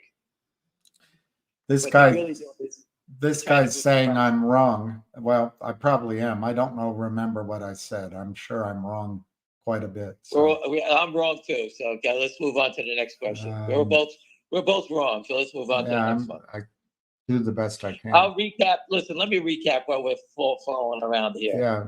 Number one, ALT, which I talked about last week at 550 with the rumor of Pfizer, blah, blah, blah, blah. The stock's up, went to 8. The high was 832 today. I'm not really following it. I don't own it. I bought GDC, and I'm told that this week it's going to go. That's what I know. I know nothing about the company. I don't know why. Whatever it is, And I know some smart people have been buying it. All right. That PRTT, which I followed, the guy announced they got a $10 million buyback. It's actually doing nothing. $10 million buyback.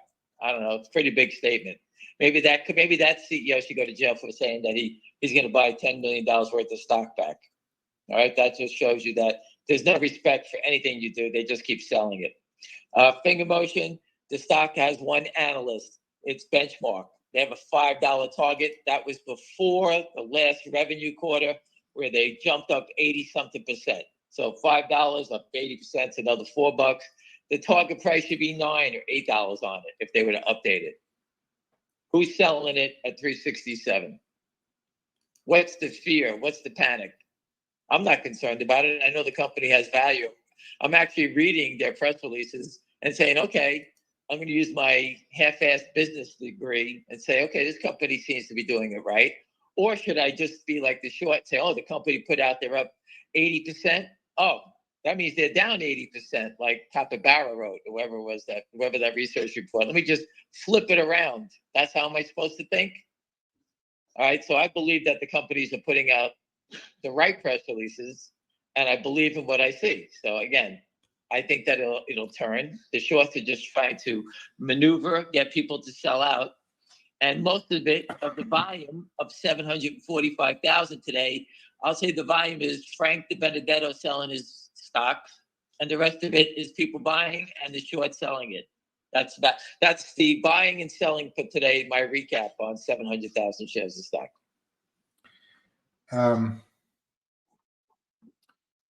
Another question is. I didn't finish GTII. You know, people always said to me, you know, which one you think is going first? They say finger. But you want to know something? With today's press release in GTII, I wouldn't be surprised if that went first. Obviously, they're doing something to bring in a deal maker. But they brought in a deal maker to jump on board. It's not the Titanic. He came on board because obviously he has a deal. So I would pay attention because I think that there could be a deal in the works. I don't know. But again, that's what it looks like to me. I'm trying to read ahead what I see. So as a trader, as an investor, that's what I look at. And I think that is the news that is before you can actually have a deal. You need to have someone in place to take care of this.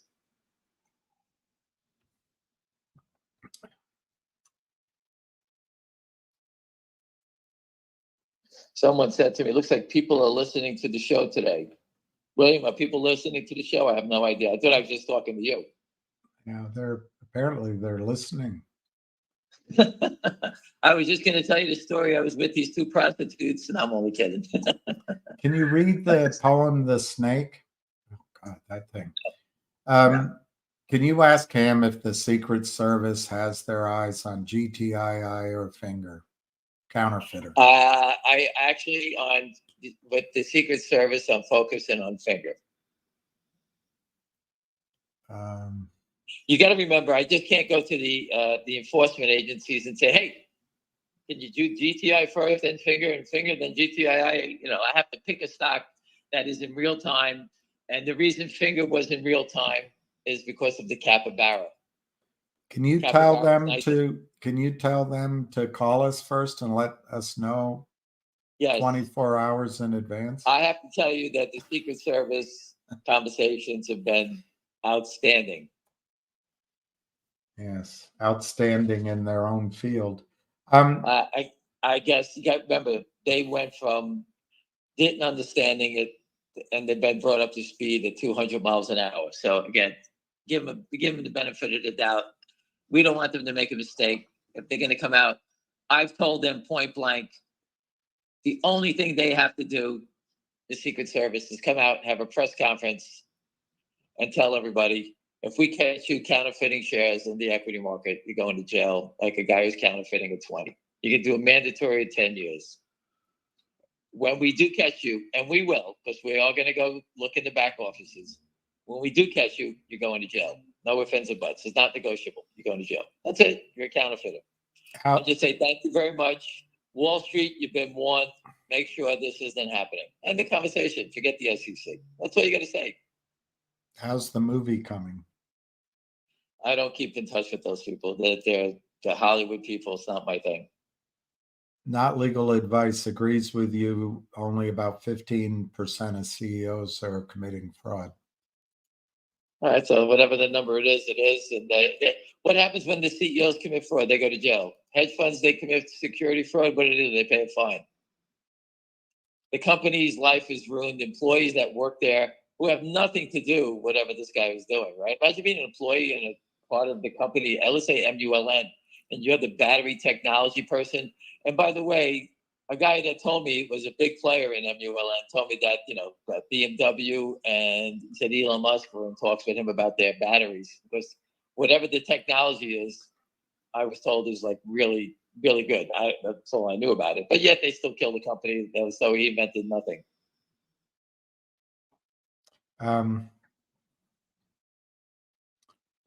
This guy wonders if Finger is counter cyclical to the market. I don't know. I don't think it matters. It's a blatant attack.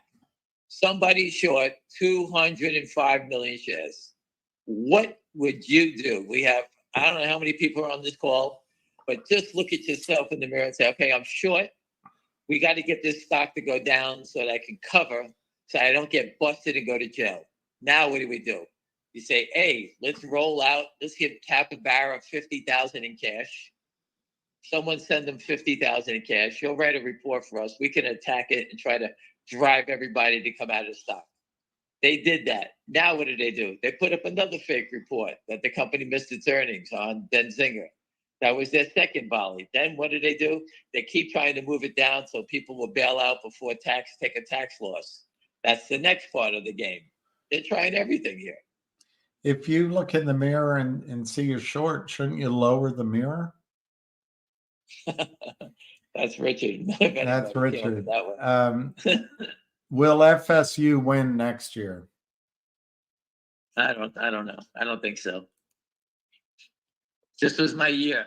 So it cost me $50,000. I'll have to say it again. Not 5,000, 50,000. Did you play KYP? No, Someone says they just heard that KYP lost to Ham. Wow. Shutout. I don't believe it. I think she's going to kick your butt. I didn't say that. I'm sitting here. What are you yelling at me for? Okay. Oh, it's 10 days, not 19 days. Okay. That they get as an extension.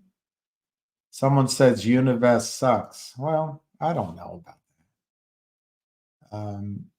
Someone else says Merry Christmas and Happy Holidays. Well, listen, Univest, they filed an S3, correct? Yeah. I have it here. Do you think that Univest and the company filed an S3 for shits and giggles? Do you think they did it for fun? You think Finger Motion called up and says, hey, Univest, let us pay you $100,000, retain you as our banker, so we can file an S3 so that we can sit here and we let the shorts attack us because they think that we're going to issue stock. And it's an interest. Go ahead. That's what happened. The shorts came out here attacking the stock. Everyone's saying they're going to issue shares. And what did the company come out and say? We're not raising any money down here. Yeah. Correct. And the other thing is that S1 or 3, the shelf registration came out on September 11th. January 11th would be 90 days. I mean, come on. 90 days is nothing in the high world of overpaid investment banking. Again, because of the stock price, we all do the shorts jobs, right? Everybody on the call, let's pick on management and just say management sucks. They're doing the wrong thing. Whatever it was, the Univest, they suck. This sucks. Everybody sucks. Yeah, that's a good point. They get us to do the job of pestering, going out, blaming management, and getting management to do desperate things. Listen, I want to go to Univest and tell them to give us a 2-day notice of what they're going to do so we can get everybody can see that. Rosie Gray Glasses has been listening to Steve Martin. All right, I'm with him. Listen, I'm just trying to show you what Wall Street's about. I know the negative story, guys. Okay, I don't know these criminals, but I know guys were doing this a long time ago. You just look at Chanos and the big boys that were doing this stuff. Carson Black, Andrew Left was. I used to post and call him wrong way left, because everything he bashed, as soon as he bashed it, they would go down for one day and then they turn and go 10 times higher. And to be example of that, he did it in Peloton. He knocked it down from $36 down to 31, and then the stock went to 150, whatever the hell it went to. So again, that's what Andrew Left was. That's what they do. And what do? The same story. It's a pump and dump. The CEO's no good. They're going to issue shares. They're selling stock out the back door. They're doing this. It's the same thing. It's the same pattern every time. Ask him about the Univest S3. You already answered that, but whatever.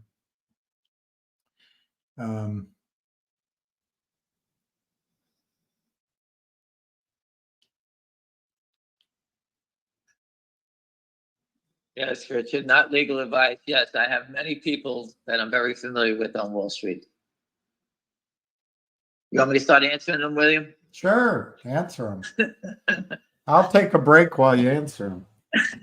I'll read all. He said the lowest borrow rate in 2 months. That's because they're returning all the shares. That's why they're not borrowing the shares. They're returning them. They're washing them and returning them. Good. Univest doesn't always lead to squeezes. People are learning the hard way. Well, Chris, Vegas 316. You never know, right?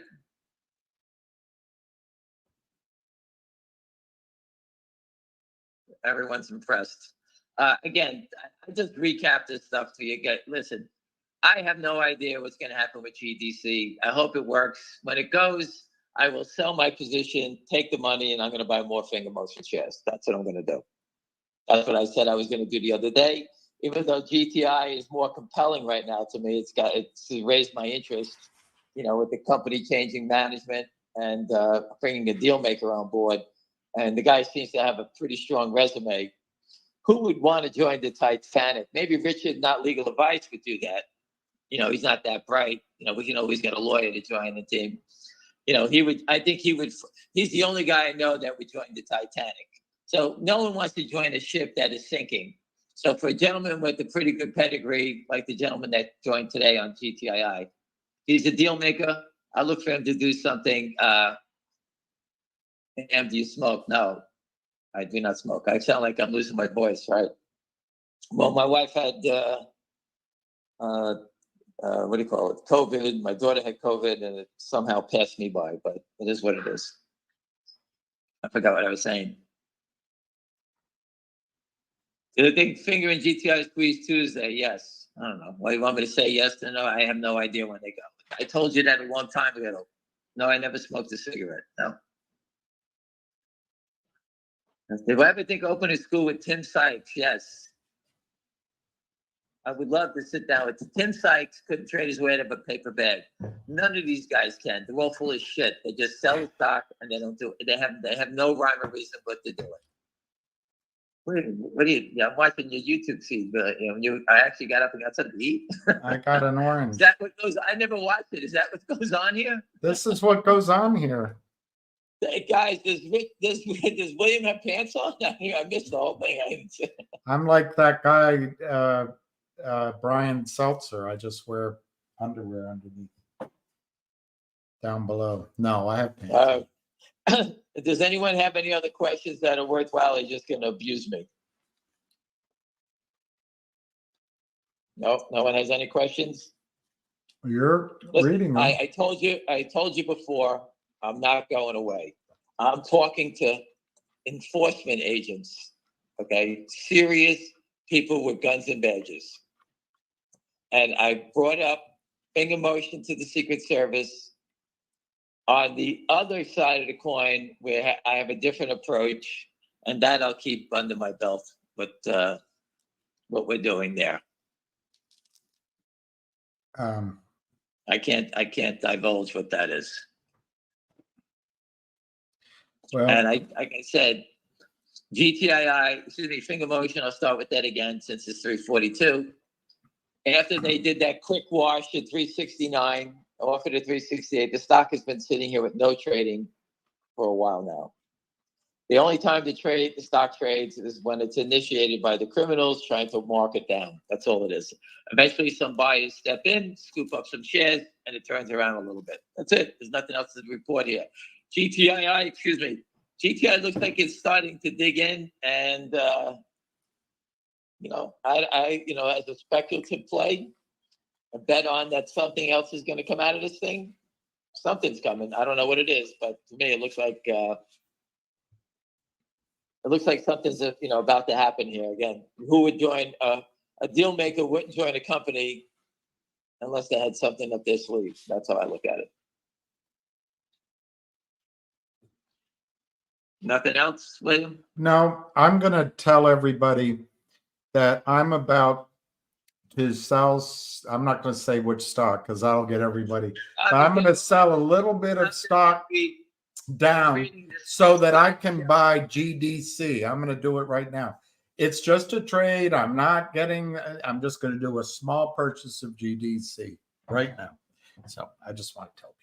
Anyway, Scott Shell, Ham, you have serious people here as well, at least some of us. Every time they make a run, shares are being absorbed. I don't know what that means. That means people are buying, I guess. I think that's accumulation is the best way. You buy 100 to 100, 200, whatever you want to do. You keep averaging down. You don't need to buy 10,000 every minute. Don't think that you become Stevie Cohen.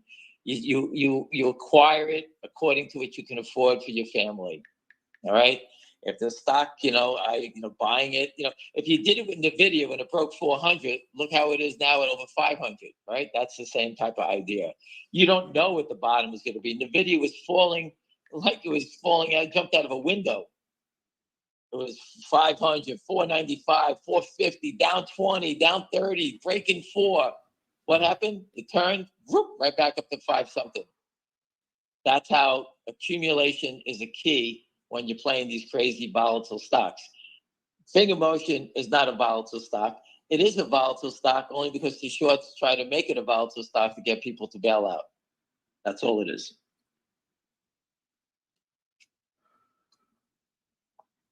Question. Alpine goes bye-bye. Kramers flee the country to scumbag India. Do you think the DTC ought to lose the position or just bury it in an obligation warehouse?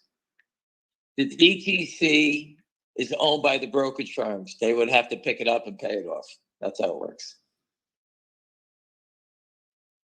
If the DTC did not clean it up, all the people on this call, I don't know how many here, we should all go to the Caymans, go get a deal done, get a banker, get a prime broker, and default and sell all the shares we want.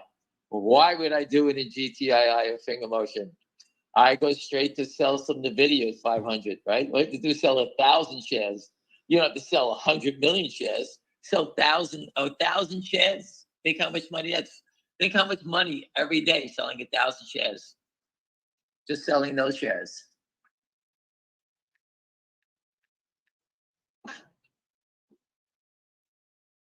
There's a movie coming out, Dominique Tatelio, Bumblebee, and it's that crazy, tough guy, and he says that the system is rigged, and I'm here to fix it. I forget the name. If the DTC on a brokerage firm and has to pay that for that mess, there must be some brokerage firms must think they have to do. They should be our allies. They're all doing it. There's dirt in all these firms. The DTC calls the shots. They quarterback the whole thing, and all these brokerage firms have all their liabilities there. They know when someone's going belly up. Alpine was going belly up. The red light went on. I said it every day in GTII. When the stock was moving up, there's got to be a red light going on because somebody needs to put up margin money. And all of a sudden, when the stock got to 9, Alpine got busted.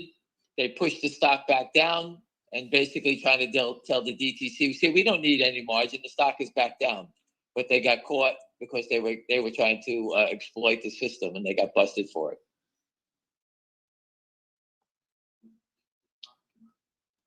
Bumblebee opens January 12th. If you see the That's if you see the BBY, I think. no, it's a Bumblebee is a movie coming out, and you can see Oh, the trailer. It's pretty. The trailer says exactly what we've been saying. The system's broken. The system is broken, or it's rigged, and he says, "I'm here to fix it." That's what he said. okay. I guess I'm wrong. The GTI dividend is not tradable yet. The GTI dividend is tradable. The company filed. It's all everything is perfectly done by the company. Your brokerage firm doesn't have it. That means they're short. That's why they're making up all these excuses. That's what happens. We can't stop that because it's your broker. It's not my broker, it's your broker.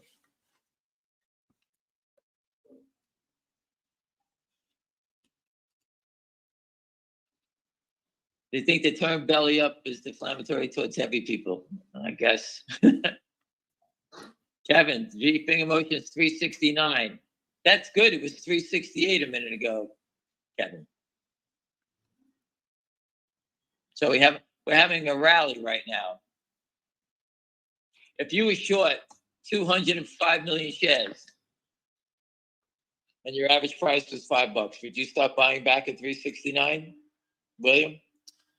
I would be buying back, but people say that the numbers don't. I would be buying back, William. The correct answer is you start buying back here, right? And if the stock goes back up to 4.5, whatever you sell again. It, you're reshorted at 4.5, right? Yeah. But they can't buy any because the momentum will take it up and the margin bar, it kills them. So they can't, that's why you don't get those rallies. I did it for Michael Steinhardt. Okay. I was his beard. We used to short stocks.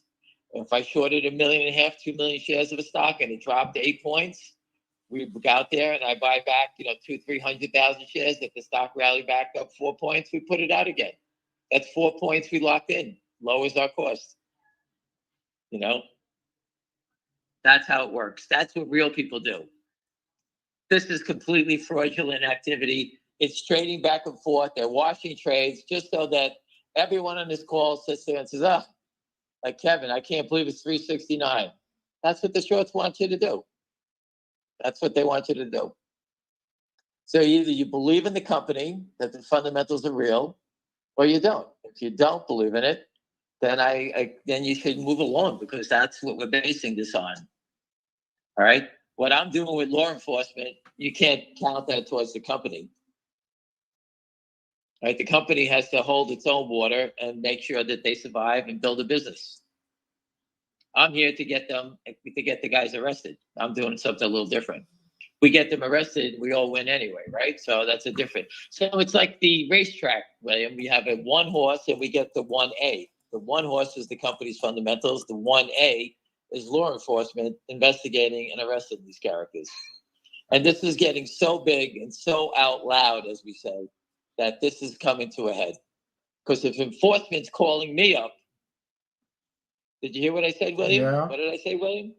You said enforcement's calling you up. They called me. I didn't solicit them. They called me and asked me how to proceed. What's the best way to do it? And I gave them my crazy opinion. All right, which I think my opinion is pretty strong because I even spoke with Richard. It's not legal advice, right, Richard? I asked him his opinion on a few things. I went to every lawyer I know and I came out with a great idea and how to attack it. And let's see how they move forward. That's all I can say. And obviously, at the end of the day, it turns out the bad guys are going to jail. That's how this is going to end up. Only ends up one way. Us getting rich and the bad guys are going to jail. That's the game plan. There's nothing else to it. And they can play all the games back and forth they want. They're short 205 million in finger motion. We traded 700,000 today. Out of the 700,000, let's say 150 was sold. We got Frank the Benedetto jump ship. So you got a few people like him who jumped out, and that's it. So they're gone. Take it easy. They can only sell it one time. The rest of it, there's plenty of wash trades today. So the naked short number today I gather will be around 38 to 45% will be on the low end because most of the trades are washed. Take away the wash trades, and that 30 to 40%, if you recalculate it, it'll be 80 to 90%. And that is the naked short number on finger motion. Whenever the stock is trading higher, okay, that's when the naked short number will be 60%. All right, without the wash trades. So today there's a lot of sideways action. There's people picking at it, but the real number will be somewhere between 38 and, like I said, 40-something%. And then if you take out the wash trades, and that number goes way up. That's it.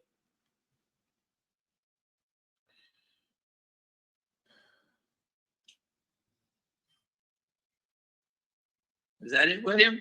I don't know. You're looking at the questions. No, I stopped. I went back to quotes. I can't look at everything. I need binoculars to see those if things. You wash trades, are you more likely to launder money? I think that's what they're doing by watching trades. It just gets worse and worse. Tell Ham he's almost back to even on GDC. I would buy, but I'm deep on GTII and finger. Well, I just told you, John, and I'm not telling you what to do. No, I own it higher. It's not here. I own it higher. Yeah, and you can do a little small trade, which I just did. Listen, you buy one share. Just buy one share. Just to participate. You don't have to buy a zillion shares. I didn't buy a zillion shares. I'm not doing that. No, exactly. I'm not telling you which one I had to sell. I chose one. I sold. Listen, just look at what I did. I got the call to buy ALT. Yeah. Based on the rumor of Pfizer. ALP, like Alpo? Apple, Larry, Tom. Oh, ALP. $5.50. I could have bought all I wanted. $5.50 3 days ago. Yeah. But I followed a good friend of mine who bought 600,000 of GDC. So I says, okay, I know nothing about ALT. I'll just follow my friend who seems to know what he's talking about. And I jumped into that one. And it went straight down. My ALT went straight up. Ta-da. Welcome to Wall Street. You're a genius. I'm a genius. Everybody does the same thing. So if anyone believes that everyone's a winner all the time, they're full of shit. So just remember that. I just showed you that what a losing trade I am. I bought the wrong one, right? That's what happens. It happens to everybody. So if you're going to play Wall Street, get used to dealing with that because it happens to everyone. You're going to play Wall Street. You're going to play the stock market. Well, this guy points out small caps are getting decimated across the board. This is what I've been warning about. Not that I'm right, but this is tax loss selling season. Some years it hits in the last couple of weeks. I guess we're in the last week and a half now, if you count the holidays. So, we'll get through it. And January bounce will come. A January bounce will come.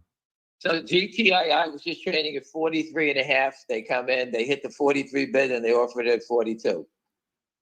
And it comes in always bigger size, bigger size, bigger size. They don't want it to go up at all costs. All right.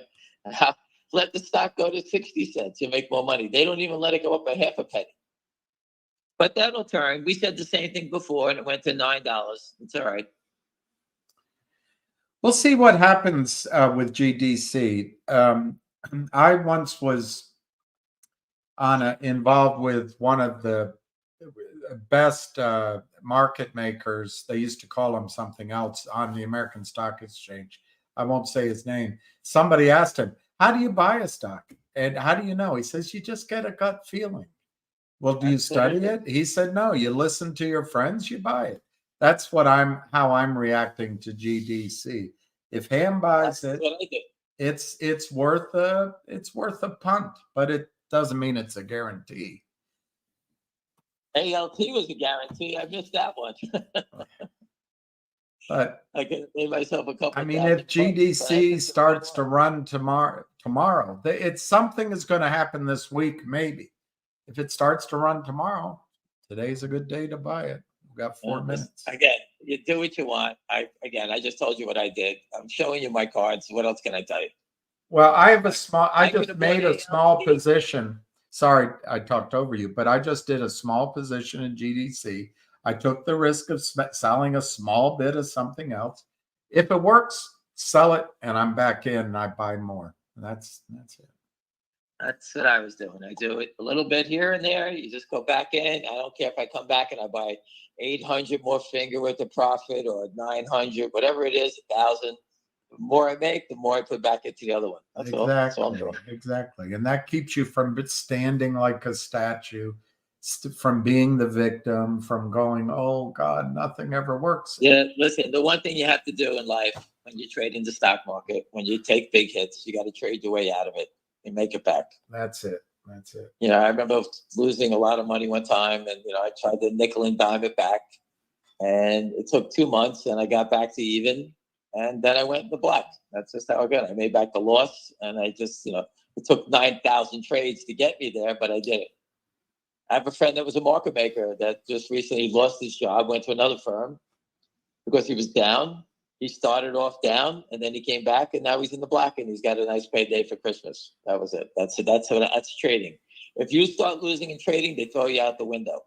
Everybody does, except on the Kramers or Lynn Partners, where they just keep selling counterfeit shares, and the SEC allows them. At the rest of the street, if you lose money, they throw you out.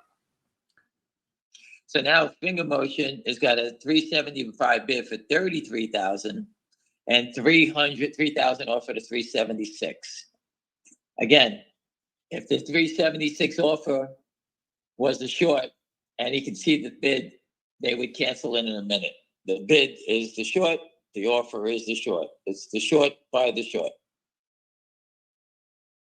There's no fear on the sell side. He's selling it at 376. Because remember, Wall Street's about pennies. Sell 3,000 shares up a nickel, you make $150, right? Yeah. They don't even care. They're willing to sell it here just to hold it down. They want someone to hit that bid at 32,400 now.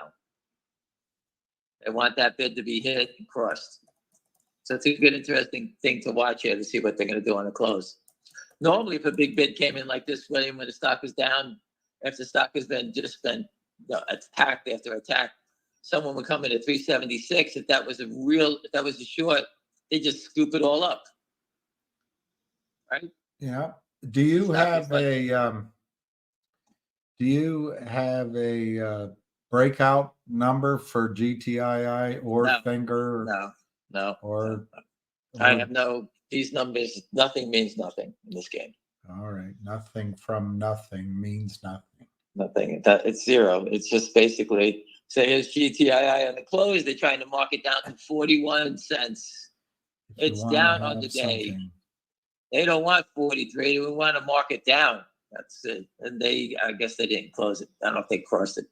Anyway, the market's closed. Finger closed at 376. GTI, they marked it at 41. They wanted to make sure that the stock was down on the day. GDC is at 308. Nothing there. I don't forget what else we're watching. I can't remember.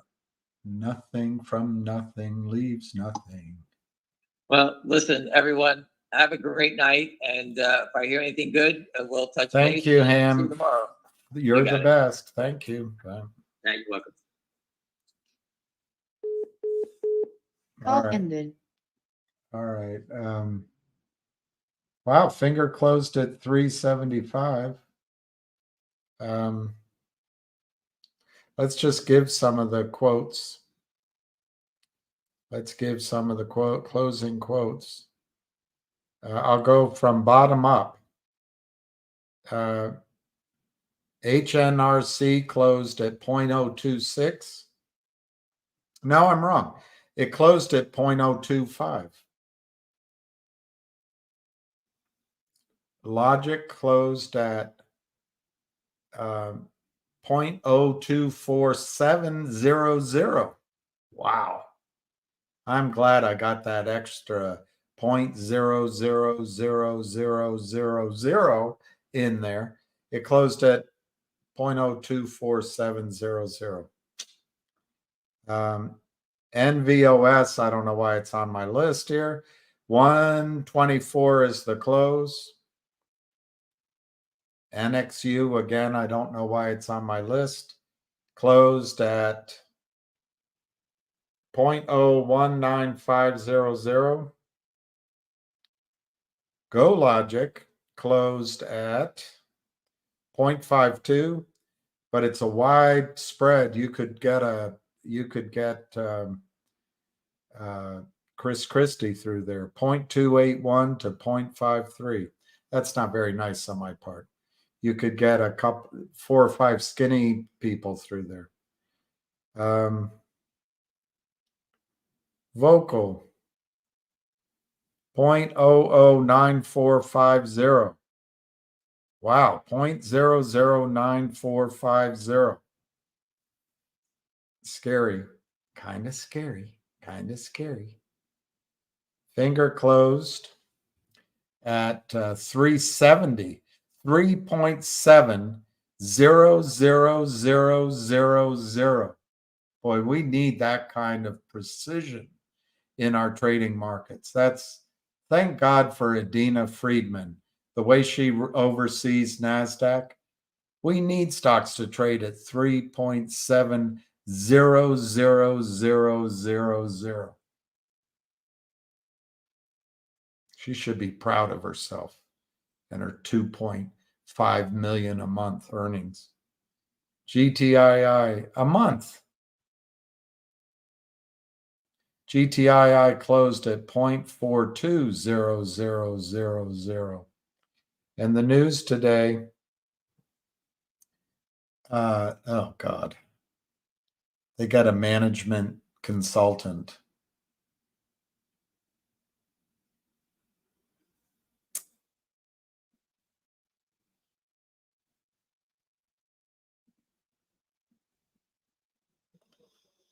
Oh God.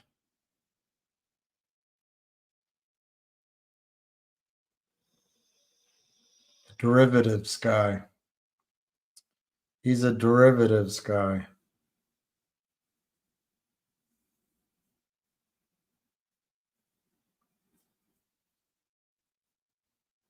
Peachtree settlement funding.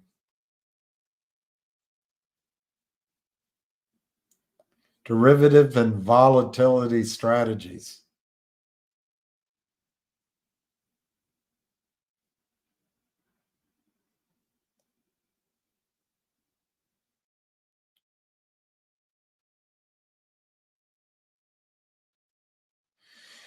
Well, take a deep breath. Hopefully he's an honest guy. If he's an honest guy, he's perfect.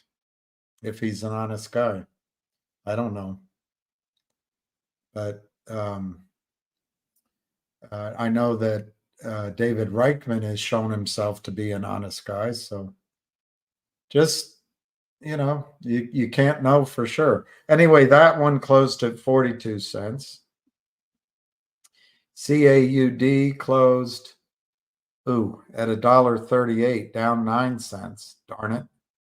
But remember, these stocks I'm listing and I'm following, I believe these become buy opportunities over the next, I left the calendar over there, but basically we have 6 full days left of trading and 2 half days left of trading. That's where the pressure is going to be. That's where the buying opportunity is going to be.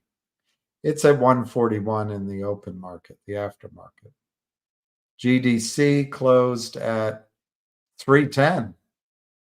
That's, a little bit. 140,000 shares traded. Average volume, I don't know. 173,000. So not a lot of volume. We'll see what happens. So I went through them, I think. I went through all of them. Yeah. So now we can talk. The Friday of expiry. The U.S. market is a joke. I left off MMTLP. Yeah, I don't think it closed at 290. I think it closed at 280. Maybe you're right, but I thought it was like 283, 286. Anyway, doesn't matter. I don't think the closing price of NextBridge is, of MMTLP is the issue, John. The lawyers, of course, would argue, and Richard's Fidelity is saying you don't deserve anything. So lawyers and arbitration panels are going to say, hey, caveat emptor, they get zero. Well, that's not going to fly. And then they're going to argue, like you say, I thought it was 283, 286, 289, 283. If I were answering a multiple choice, I'd probably say 283, but whatever. They're going to say that's the price. That's where it closed, but that's a fraudulent price. And then they're going to say, well, all we owe is what they paid. And that's not going to fly. And then they're going to argue only the original Torchlight shareholders get it. Well, how do you determine that? And then they are going to argue, well, the highest price paid, $12 roughly. Then they're going to argue, well, let's just go out and bid to see what people will take. We'll do an upside down cake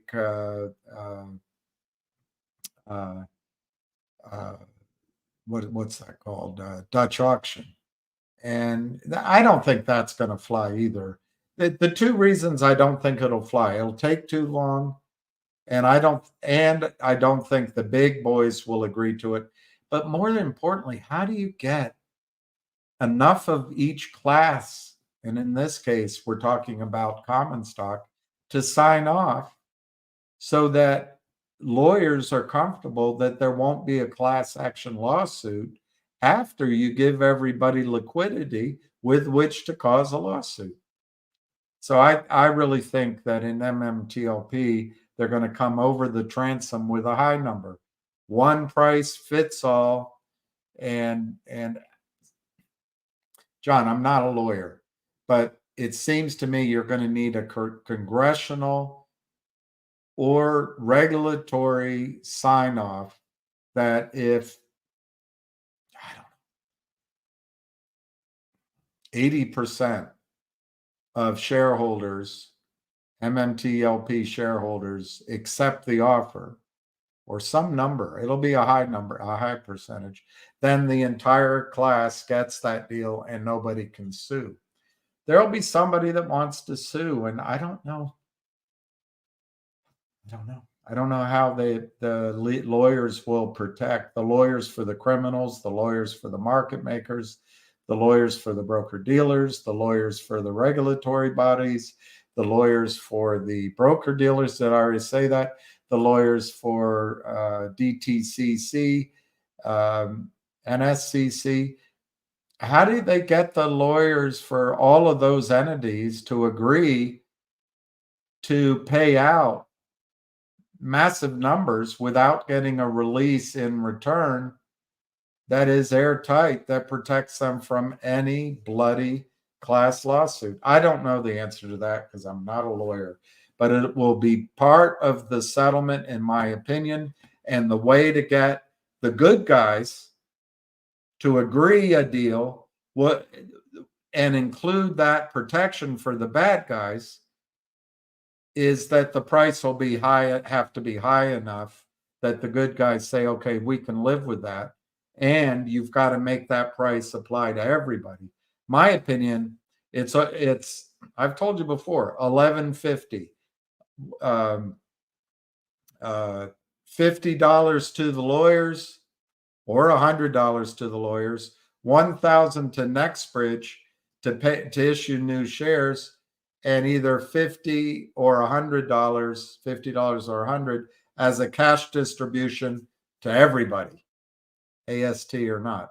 And I put a video out to that effect a long time ago. I've had reason to debate with myself if that's too high, but I don't think so. I think somebody on here said that they've discovered 2 additional benches, 2 additional zones. The median oil discovered is 5.7 billion. Maybe you use 10%, maybe it's P3, but maybe it's not P3. And maybe they have more than that. And then oil prices are up. All you need is 2 buyers. Look at what they did with Shohei Ohtani. They had 2 or 3 buyers. They had the Canada versus the LA Dodgers. The price went up. By the way, I think we're in the middle of hot stove season for our stocks. And I think one of our stocks will be rumored to fly to Toronto. That's what got everyone excited. And if you're a baseball fan, you know what I'm talking about. But I think there'll be a flight to Toronto by one of our stocks to sign a deal, like the analogy of Shohei Ohtani on Thursday. That's could get exciting. That's a good one. Peace, love, happiness, health, and wealth. Well, when did health buy wealth? That's a joke that someone told me. GNC, but 10 GNC. I don't know anything about GNC. I said GDC. Let me make sure. People like GNC, so don't panic. That might be a good trade. I didn't say GNC. Let me get a piece of paper here. I should start keeping track of some of these stocks. Let's write it down. Let's write them down. GDC closed at, let's start it from today. We'll keep track. GTC closed at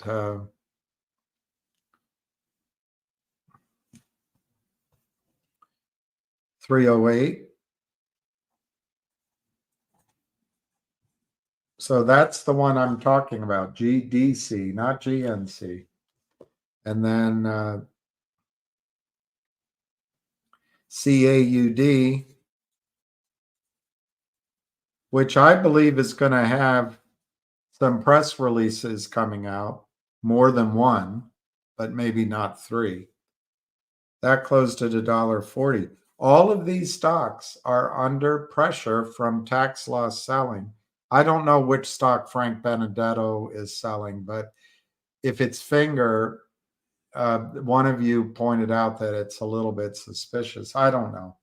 But the last time Finger got up and GTI got up into ranges that it was hurting the hedge funds, I don't know. I'm not going to finish the sentence.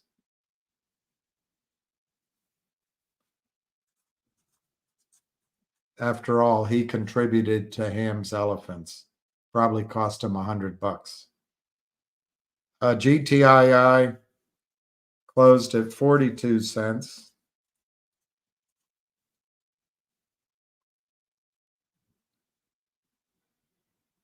Finger closed at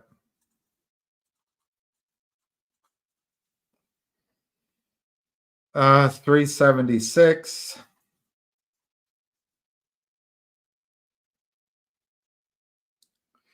Oh, Lordy. I don't know about Vocal. Should I put Vocal down there?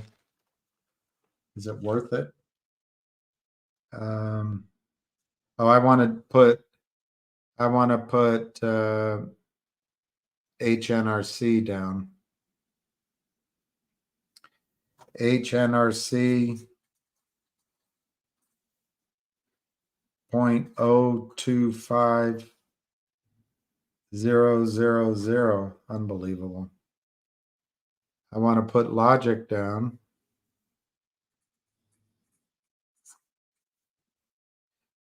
.024.0247000.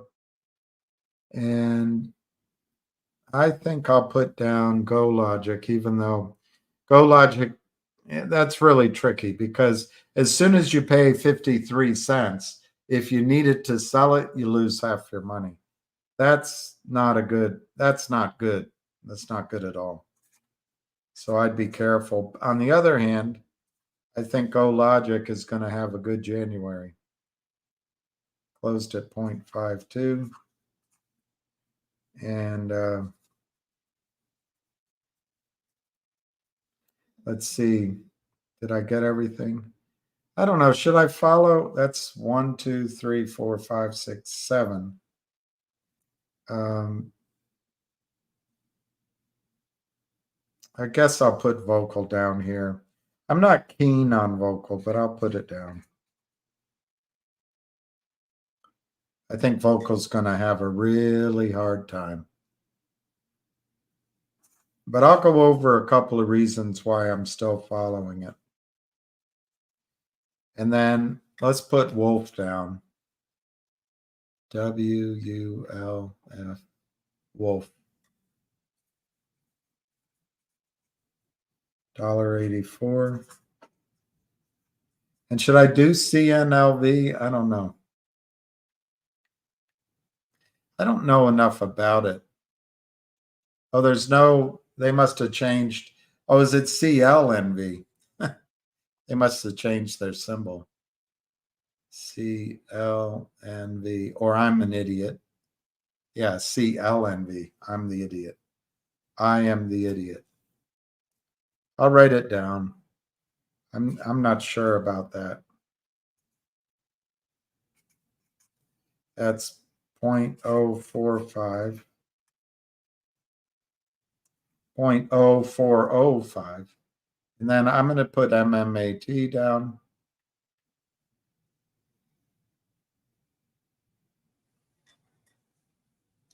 Which I don't feel good about.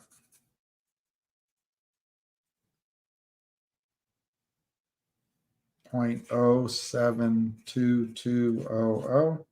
And we'll put MULN down, which I really don't feel good about.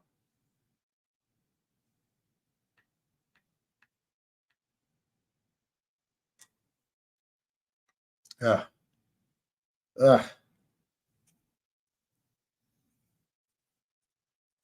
All right, here's the stocks. This is Monday. Oh, I should put the date. This is 12/18, right? 12/18.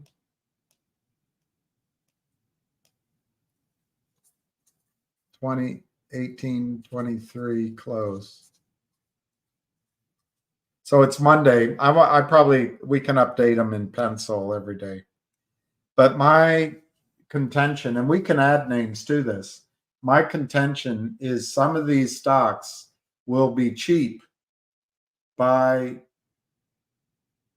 the 29th. And it gives you a chance to accumulate. I guess I would argue that we need to watch out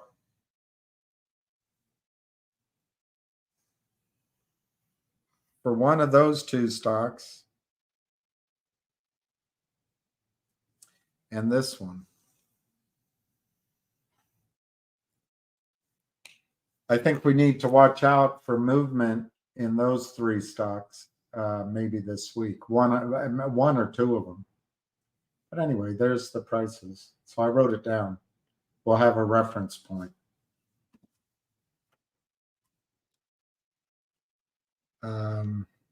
Let's come up here.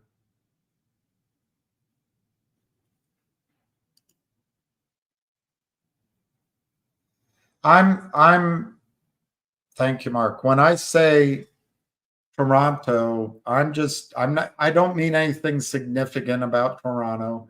I don't mean anything other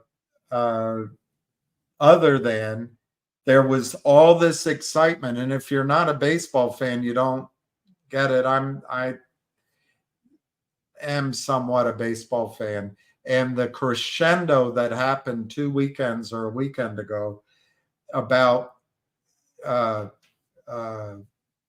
Ohtani flying to Toronto, the excitement was amazing.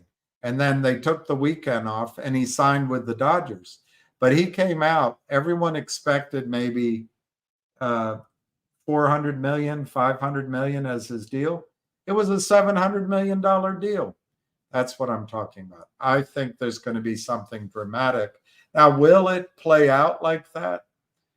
I don't know.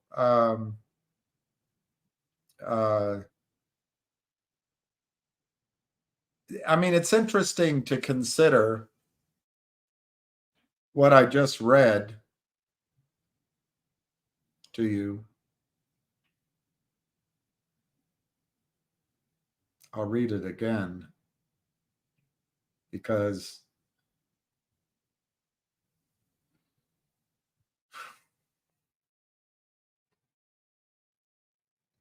GTII announced today that its board of directors has approved and authorized management to retain the services of Mr. Luke Rahabari, a managing member of Equity Armor Investments, LLC, to assist the company's board of directors in 2024 with refocusing its short and long-term goals, including a succession plan for senior management. Mr. Rabari will also assist management in assessing the status of several of its closed and still pending deals. For compliance and due diligence purposes, Mr. Rabari will also assist GTII in its capital markets trading and listing initiatives.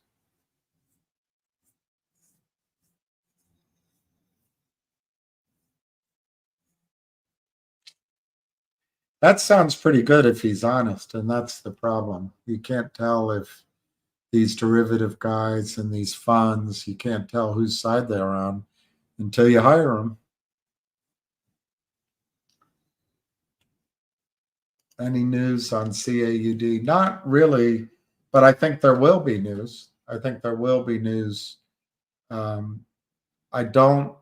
had the Frank Nez report, which I think was good. I mean, I don't know what the news is going to be, but the three things that I think it could be, one is completely speculative, but remember Brent introduced Univest to Finger Motion. What if Univest gets interested in CAUD? It's complete speculation. Secondly, I would imagine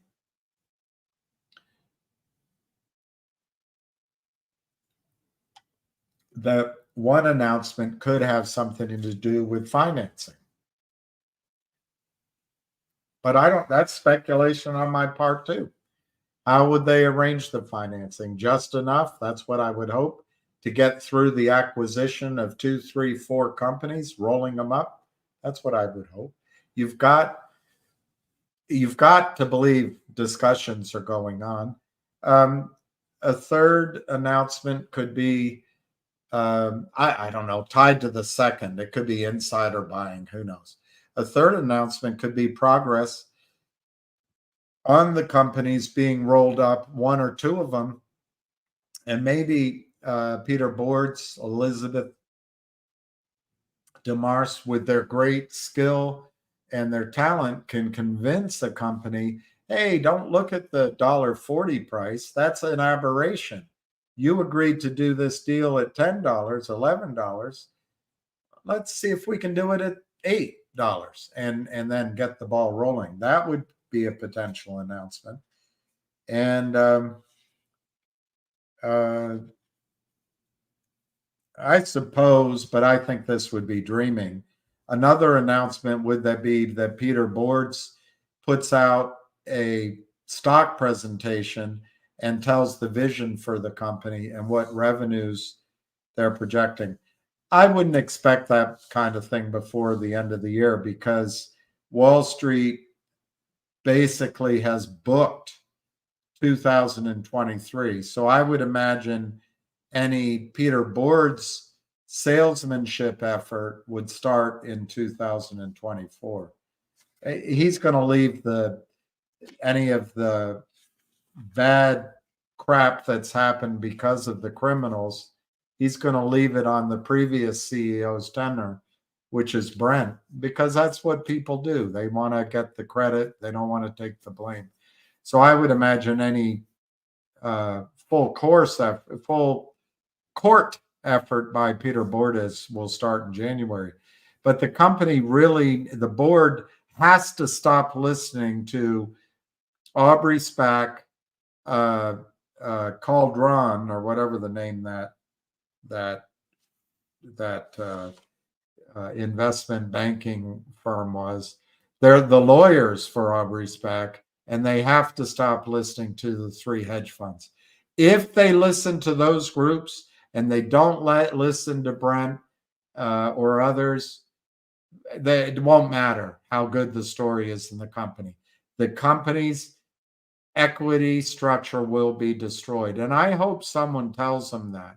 And I'm gonna write them a letter, but they won't listen to me. They'll probably take it that I'm a friend of the company, but they'll probably take it that I'm telling them bad news, therefore ignore me. That's the thing going on in America right now. People who try to tell this truth, you censor them, you block them out. Because we all know men can have babies and women can do everything men can do. We all know that. So why question it?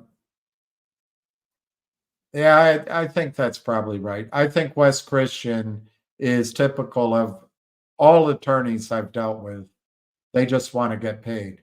And to that end, they will destroy a deal or destroy a transaction if you run out of money. Lawyers believe every utterance is worth thousands of dollars an hour. They really start to believe they're special, but they're not any more special. They just know a language. It's like learning Greek or French or Russian, learning legal. Once you know the language, you can compete, but until then, you make mistakes. Lawyers are worth it. But anyway, I'd say Richard Hoffman does a lot of work and he's not charging us. So they're not all like that. Rosa did good work. I think Mark Bazile charges, but I think he's also comes in and he's done quite a few, if you want to call them seminars almost, or 1 hour lessons. He's been very generous with his time as well. I don't know what the question was.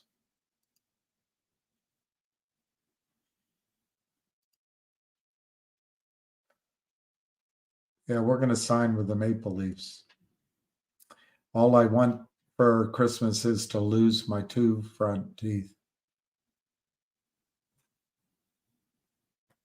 Well, that's true, Skinny. I mean, I think there will be a settlement to take care of pain and suffering, to take care of legal costs.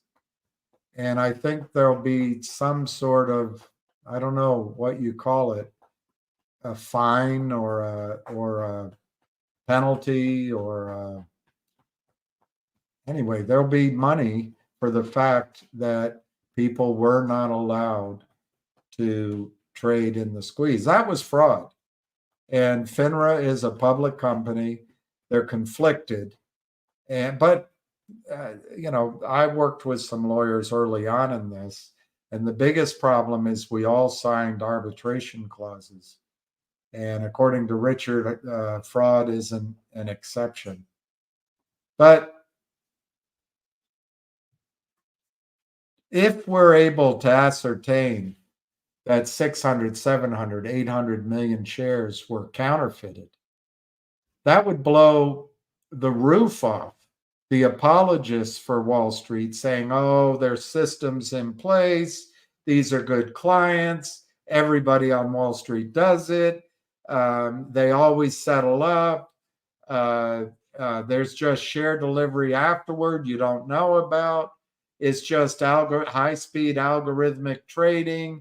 The numbers only show the shorts. They don't show the buybacks. It's all hogwash. There's no proof for what the apologists say. There's no proof. They're looking at data provided by FINRA, who is corrupt. They're looking at data provided by SEC, who is complicit. And the argument of the apologists is the data we're looking at is wrong because it doesn't count in settlements that are invisible. Well, I argue the data I'm looking at doesn't include the settlements, the deliveries and the buy-ins, because they don't exist. So what the other side, the apologists are saying, is just as much hogwash from my point of view as they say my point of view is. And I say that respectfully. All I can tell you is my point of view is predictive. My point of view, you can predict the share price. Their point of view doesn't predict jack shite. Their point of view gets companies in trouble. So which theory is accurate? Which effing theory is accurate? Trying to look for something. I wasn't going to spend a lot more time because my puppy dog seems to want to go outside. He was crying last night.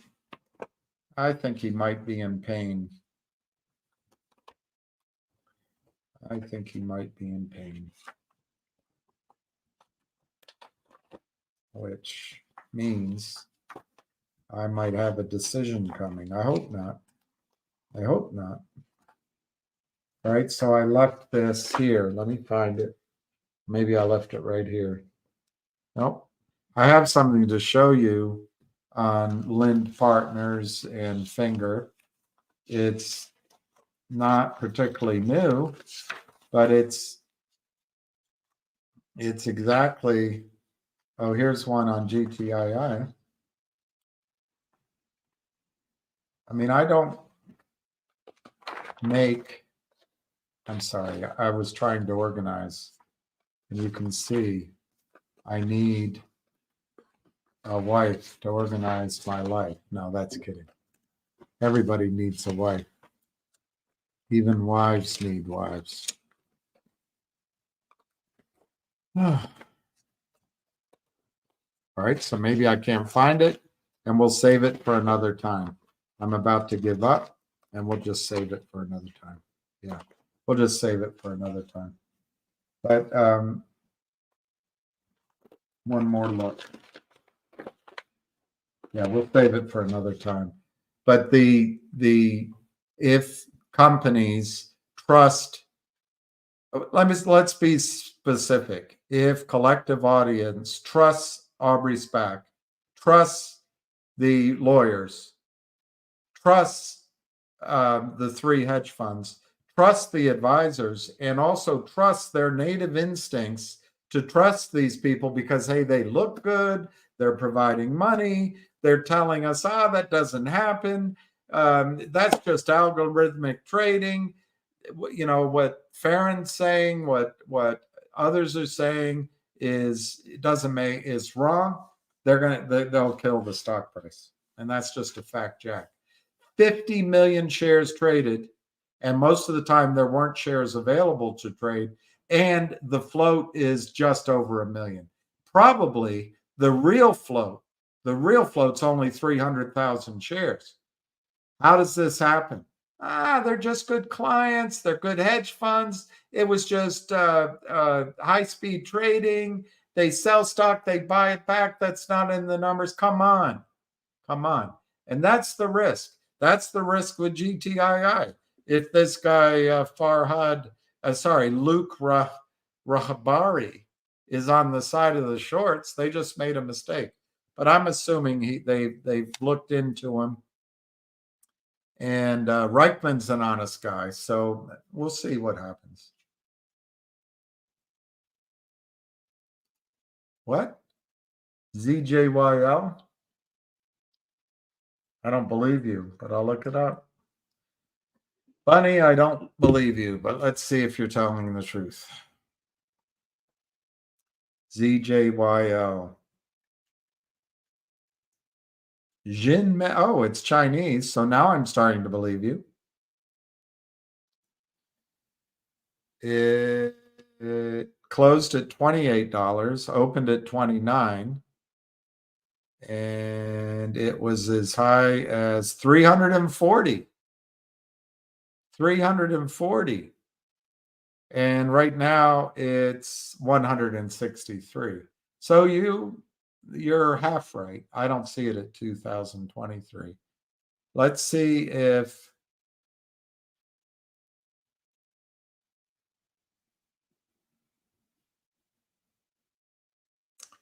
I don't really have time to look it up right now, but I wonder if they work with Univest.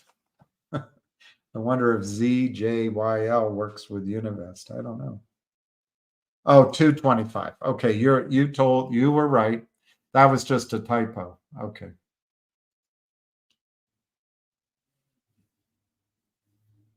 I think Spiny, he's doing that to pop the squeeze bubble, just like he did. That's just my opinion. I think he came out and said on Twitter, I don't know if it's still up there, but he actually defended Kurt Kramer as being a good guy. Kurt Kramer would never do that. So, Spiny, I could be wrong, but I believe that the Greek, George Fliakos or whatever, I don't trust him. I don't trust that there wasn't money exchanging hands to pop the bubble in Finger GTI last year. I think COSM benefited from it, so it could have just been the CEO that did it. I just, frankly, when there was $1 billion loss at the Kramer shop, and then Alpine took it over, I just don't put it out of question that serious money changed hands to pop that balloon. Am I wrong? Is everyone on our side? Is everyone a good guy? Everyone donates to the elephants. Hey, they just have families to work with. I got threatened.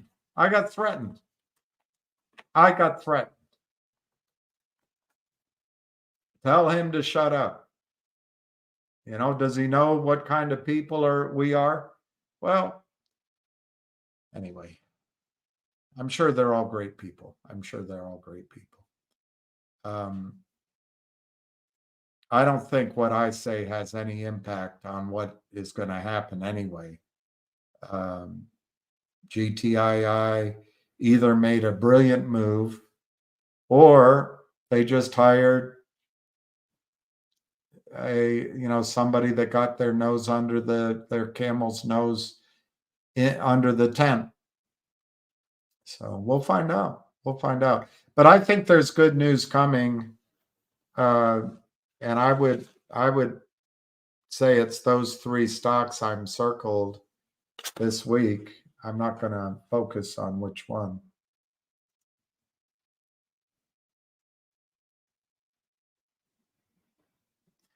Edward Barona, not legal advice mentioned with some info he received that by the end of the year there will be resolution for MMTLP, not in 60 days. Well, I've been highly skeptical,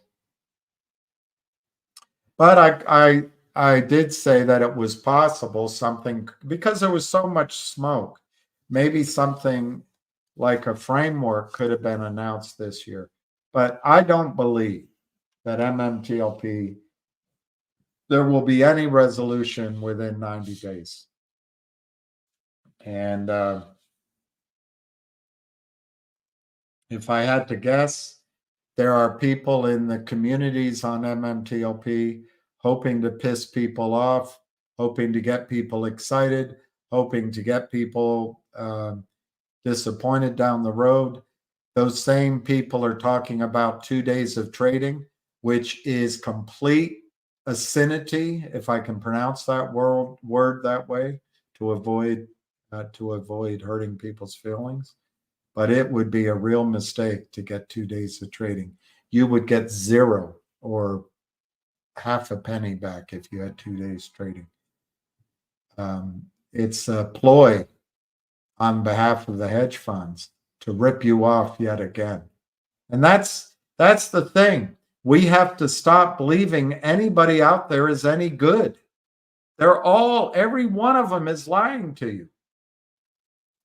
That's how I see it. There's just a close group that I'm willing to trust. And uh, the people who were calling for 2 days trading in MMTLP, I don't trust their motivations. They may believe what they're saying, but it shows complete naivete in the stock market. A couple of them apparently trade, might even be hedge funds, and then their motive is not good, and it might be to imagine the bounty that a hedge fund would pay a group of people to get us to accept trading for 2 days. And let's just say there's 600 to 700 million counterfeit shares of MMTLP. And we accepted trading for 2 days and they paid us half a penny. And then Congress said afterward, we were still upset, banging on the door. They said, hey, we gave you what you wanted. Imagine the savings the hedge funds would have. I don't know what the numbers would be. My opinion, it could be over $1,000 a share. Settlement probably implies something, but Greg McCabe wants 600 a share or more. So let me just see what, let's call it 650 million shares times, let's say $750, not my price, but not Craig's either. That's $500 billion, $500 billion in losses on Wall Street. $500 billion. Did I make a mistake? No, I don't think so. It could be more than that because they'd have to give cash distribution to every single shareholder at AST. You could get to $750 billion in losses. Imagine the bounty offered to people in your communities that come on and argue to you that you should take 2 days trading. And if they won and the hedge funds could save $500 billion.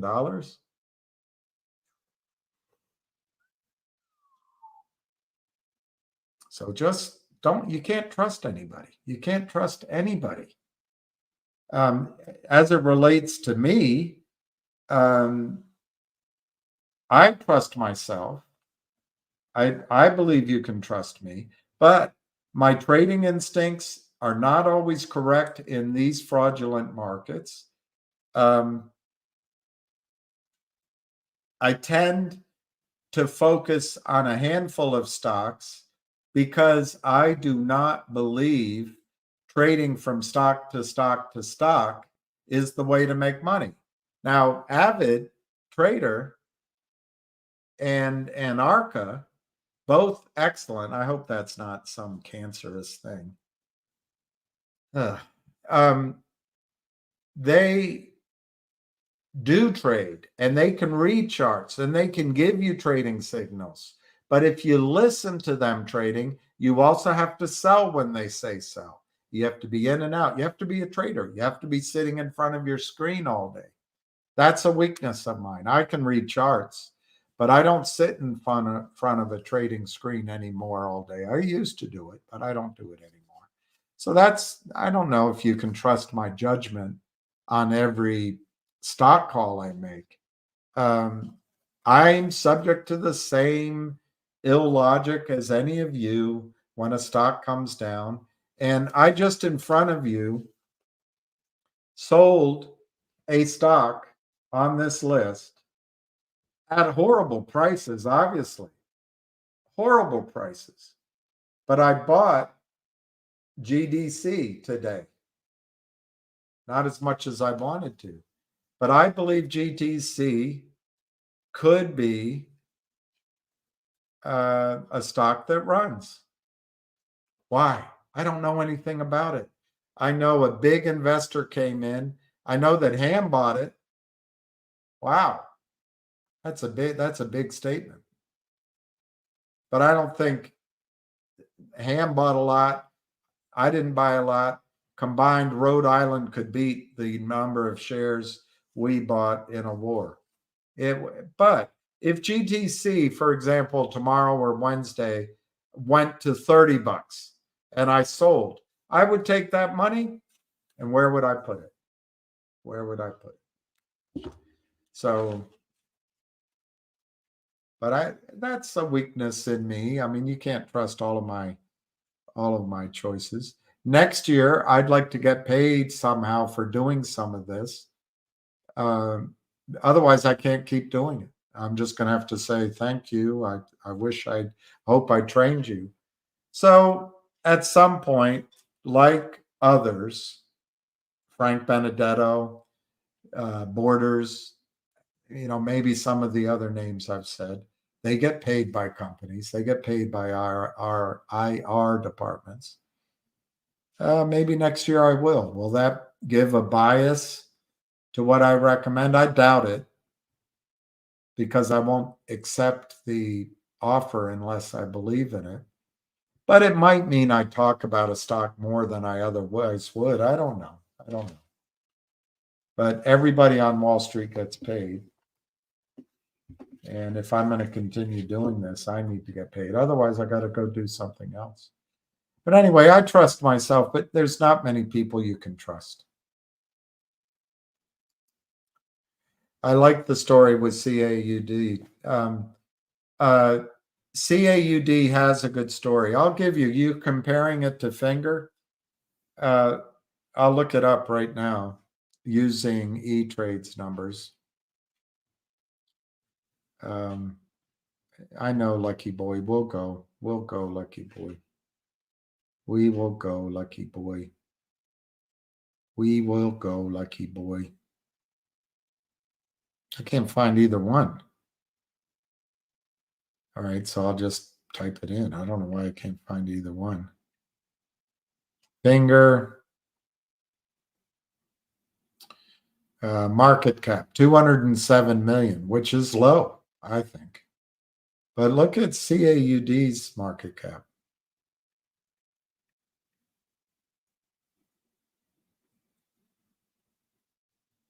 $20 million. CAUD projected revenues roughly double and growing higher than that than Finger. Now, I believe Finger's going to grow its revenues dramatically. And Finger is in the position to have earnings.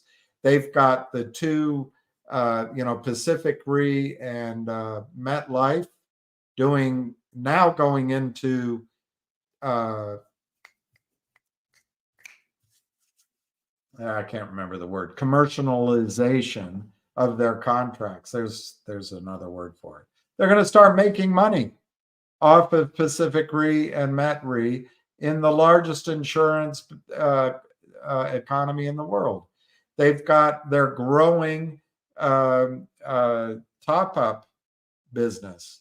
They've got a close, trusted relationship with three top China telecoms. And that's going to go somewhere. They've got the rollout of 5G in province after province is leading to the acquisition of 5G phones by 1 billion people. It's by law, they have to buy Apple Care, so-called Apple Care. That's Finger, with an unknown name, but reportedly the #1 warranty insurance company in the world. I mean, Finger's story is going to explode, but for the time being, CAUD, Datalogic, and the 3 or 4 companies they're going to roll up ostensibly has more revenue on the way at high margins for the industry than Finger in the short run. So I'm not disparaging Finger at all. I believe Finger on its own will be the kind of stock you hold for it to be worth $100 within the decade, without squeezing and all that.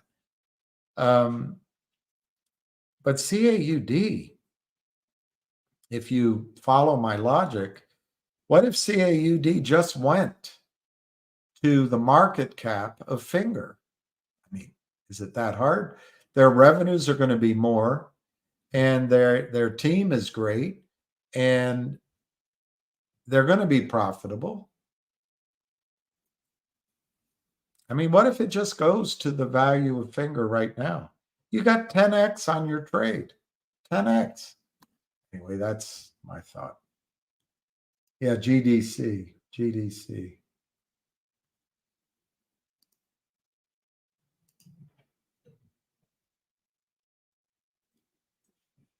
Thank you, Alfred. I will give you the courtesy of reading this, but I think you're a fudster. But I'm just going to show the audience that I'm trying to be both sides. So Alfred the fudster, SMH. I don't know what SMH is. I have no idea what SMH is. SMH. I have no idea what that is. And Finger keeps dropping. You guys really do something else. You guys are really something else, just stringing us along at this point. Sorry for the negative. Well, clearly you're not sorry for the negative. I do wonder why keep going with this. I'm losing money. I'm not making money. I finish almost every night drained. And I wonder, why should I keep talking about these stocks? So Alfred the fudster, I don't believe I'm stringing along. I think what I'm trying to do is finish the job. Finish the job. I didn't start this to see people lose money. If I stopped right now and I told people get out, and I would if I believe that's the alternative, and that's what people should do. But if I stopped right now, I think I would not be finishing the job. It would allow you, Alfred, and your paymasters, the hedge funds. I don't personally know how you sleep at night. I mean, I don't know what kind of black heart or psycho wackoness it takes to be paid by criminals. But I guess there's a role for it, Alfred. But you've popped up recently, and my feeling is, Alfred, every one of these stocks is down. Every one of them is. I think it's because of the people that pay you. But if you don't like any of them, leave. Sell them and leave, or make a recommendation that you believe in, and we'll consider it. We'll consider it. But this is a new recommendation, and I can't give advice. We're just talking about it. I don't know anybody individually, so I can't give advice. But I just did this today. So how is that stringing along, Alfred, the fudster? This one I've been working on for a while with Logic. And I, frankly, even at these prices, considering that your friends have been crushing all along, and I think something fraudulent happened either with Aubrey SPAC, that Cauldron Group, the 3 hedge funds, or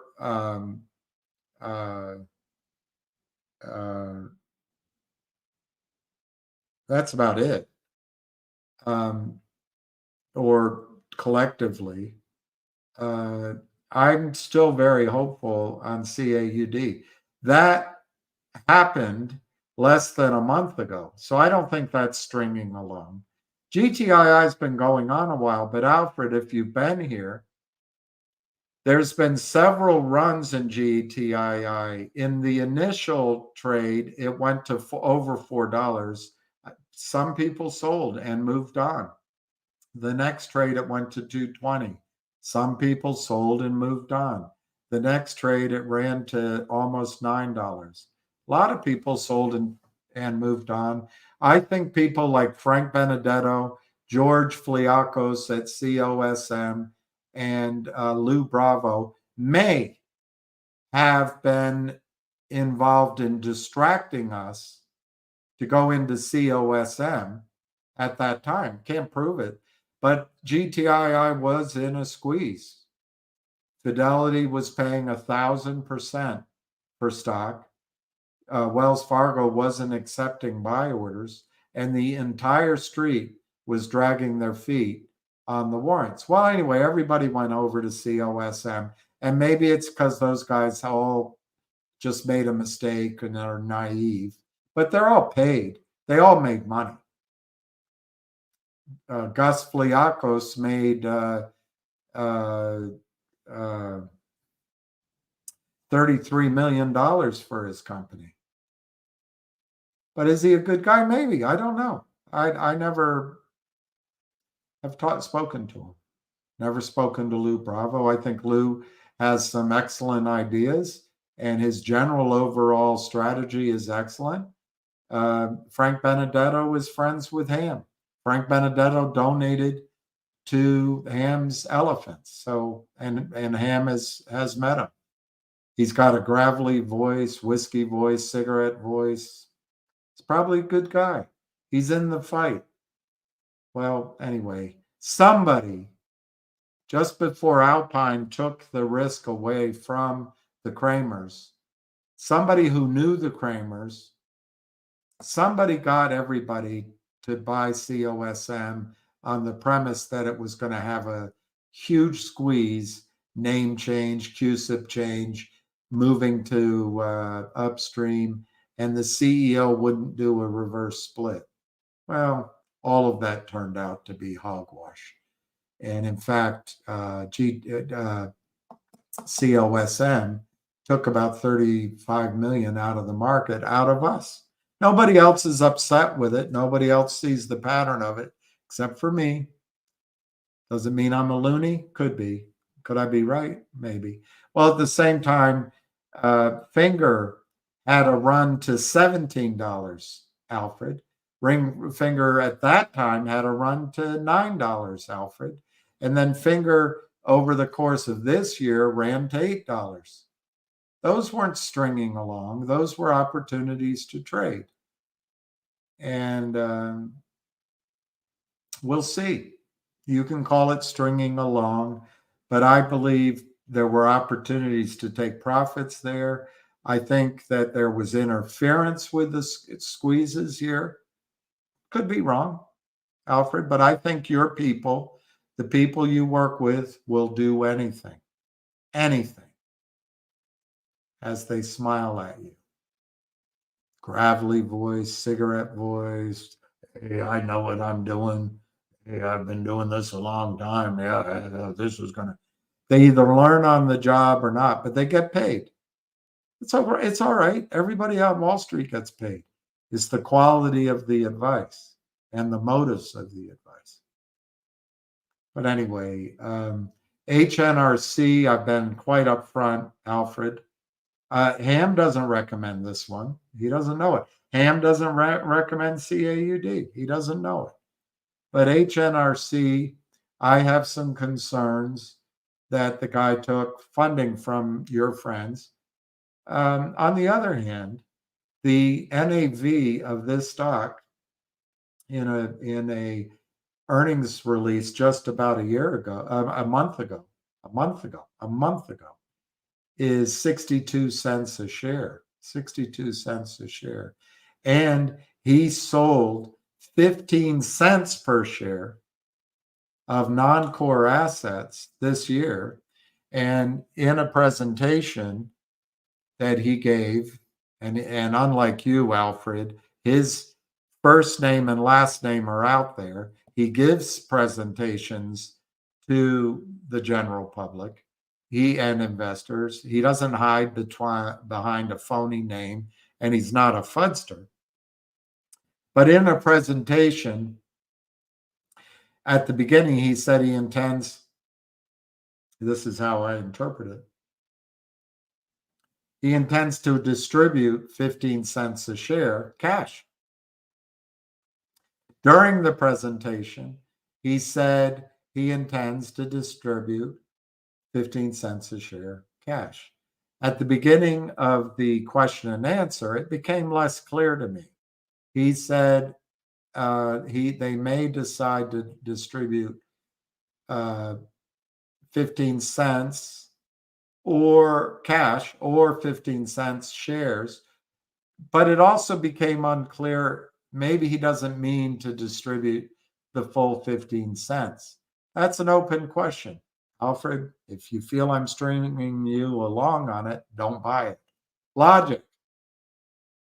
Logic used to be tied to data logic and Aubrey SPAC. I'm telling you, Alfred, your friends, the people you work with, the people you either apologize for, you're an apologist for, or you get paid from, destroyed the market cap of CAUD. I think it sets up an opportunity for a bounce back trade in CAUD. Trying to find the chart, but anyway, you can look up the chart yourself. CAUD traded to $38. You all called into NASDAQ and said stop trading. It stopped trading. It traded down to 24. Then it traded in the teens, 11, 10, and you guys now have it at 1.4. But nothing's changed in the valuation. Nothing's changed in the strength of data logic. And I'll tell you this, unless the board makes a mistake listening to people like you, they're going to raise enough money to meet the new milestones, and it'll be friendly capital. Peter Board's job is to convince the funders that this $1.40 is a fraudulent aberration caused by the people you apologize for. Well, anyway, getting back to logic. Logic's separated from this, completely gone, completely gone. Logic is now a shell. You all got the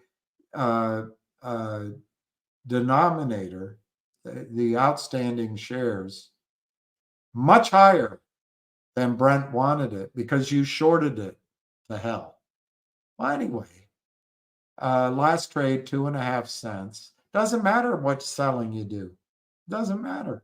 Keep selling. Logic isn't going to raise any more money. It just doesn't matter what you do. You can do your tired old sell more, press it down, flood sting. But logic is just a shell. It's a clean shell. It's a reporting shell. They already voted, the shareholders did, for a reverse split. Doesn't matter. It's not to help you out.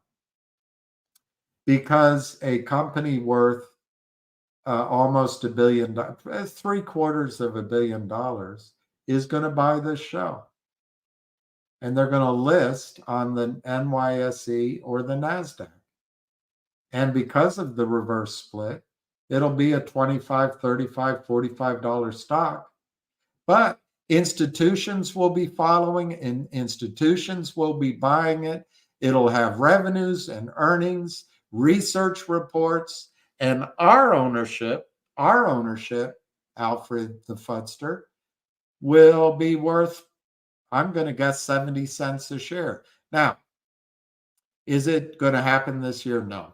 I thought it would, but no. It'll probably take 60 days to get the auditing done, maybe 90 days. That will your friends, the criminals, keep selling? I doubt it, because it'll be suicide if they do. But they might. So does this go to 70 cents? Maybe, maybe not. Maybe it goes to $1.40 just in the surge of covering. But these guys, the real shorts and the counterfeiters, are going to go, rut-row, what did we do? Now, they're not going to cover now because they want their bonuses and they want to show their clients they have a winning trade. But in January, I think this gets covered. Or February, March, whenever it's announced. But make no mistake, Many companies have come in to buy this shell, and it will be listed. I hope not on the NASDAQ. I think the NASDAQ is a gold-plated abattoir versus the over-the-counter, which is just, shite show. It's constructed of balsa wood and cow manure in the over-the-counter markets. But this could be 25 cents in a heartbeat. It could be 50 cents in a heartbeat. It could be 75 cents in a heartbeat. If you feel strong along, get out, Alfred. Just get out. GoLogic, I'm not going to spend a lot of time on, but GoLogic is going to do the same splitting of businesses that Logic did. GoLogic has a massive spread. It trades by appointment. Brent is focused on it. My understanding is that, and it's all been published, but they're going to distribute the fintech part of GoLogic to recruiters.com. It's not recruiters.com. It's the RCRT shell. It's the shell. So they're distributing $800 million worth of company to RCRT, which will be on the NASDAQ or the NYSE. I really hope it's the NYSE. And they're going to roll up other companies. And if it's on the NYSE, it avoids the perfidy of you all on the NASDAQ. And I know our CRT is being shorted just like Logic. Will it stop in the new year? I think so. Right now, the incentive to keep our CRT down, oh, it's a shell. We can buy it back. There's nothing in it. But the biggest incentive, keep it down so your friends can report to their clients they have a winner. Well, next year it's going to be a whiner. It'll be a wiener. Well, GoLogic will be left then as a shell. Remember, Brent's son introduced Univest to finger motion. Well, GoLogic has a shell. It'll still have a couple things in it, but I can't remember them right now, but they'll have some revenue streams. But GoLogic is much more of a Southeast Asian company. Well, Finger is too. But GoLogic is much more of a Southeast Asian company than Collective Audience, but Collective Audience is too. Well, what if Univest helps GoLogic, low float, and CAUD, but it helps GoLogic bring in some companies, low float, Southeast Asia. Very interesting play here. They also have a great team. They brought on a woman from, I believe her expertise was out of South America. I could be wrong. You can look it up in the news, but she's a deal maker. And my understanding is they're going to bring on a good team there, and Brent's working it. So I like that. I think GoLogic could do 10, 20 X on you very quickly. But if you're tired of being strung along, don't get involved, Alfred. Vocal, I've been quite clear about. Let me tell you guys about Vocal. This is a friend of mine who does a lot of small cap investing summary of Vocal. The OG collection, which was meant to go on upstream, has a valuation, independent valuation of $10 million. $10 million. I don't know what that works out per share. I'm sorry. You can look it up. Jeremy Frommer is as tough as nails. This is somebody else's comment. And I agree with this. I think he is tough as nails. He works his ass off. I do think that too. Jeremy Frommer stood in front of a bunch of you, Alfred, in New York and called you out, said what goes on. I wrote down 6 million. I don't know what that is about, so I have to skip it. Number 4, I got to remember what this 6 million is. Oh, 6 million market cap. It's lower now. The market cap is de minimis now. That's what it was. they're close to break even. So after they do a unique funding, they won't have to go to the capital markets anymore. They won't have endless cash needs that they have to go to your friends, Jeff Easton and Kurt Kramer at Lynn Partners and Power Up Lending. Number 5, in which you can argue with if you're an economist, and I doubt, Alfred, if you're an economist. But Jeremy spent $70 million, or his predecessors, to build out the creators platform at Vocal. Now, to me, as an economist, that's a sunk cost. What does it mean? If it doesn't have value, it doesn't have value. But it might have value. And its proof positive is its revenues. And it's showing up. Apparently, he's going to be break even or better. So that 70 million is valuable. The comps like real estate comparables are $500 million to 600 billion. I'm just going to leave it there. I don't know enough about the creator's space if that is reasonable, but that is possible. And then finally, their tech business is impressive.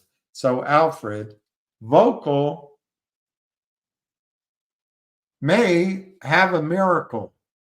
The only way out for Vocal is if their revenues accelerate to the upside and he can start buying back shares.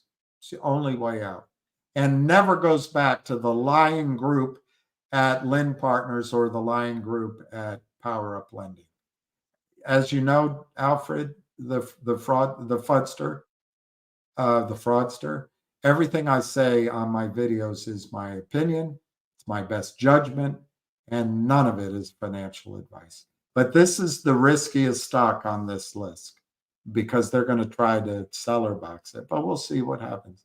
Wolf, they've kept it down. This was a stock that was $20 until they did business with some of your fraudster friends at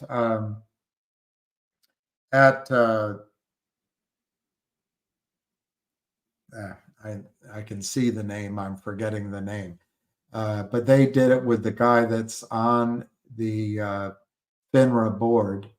The name of that brokerage firm, that finance group is, I can't think of it.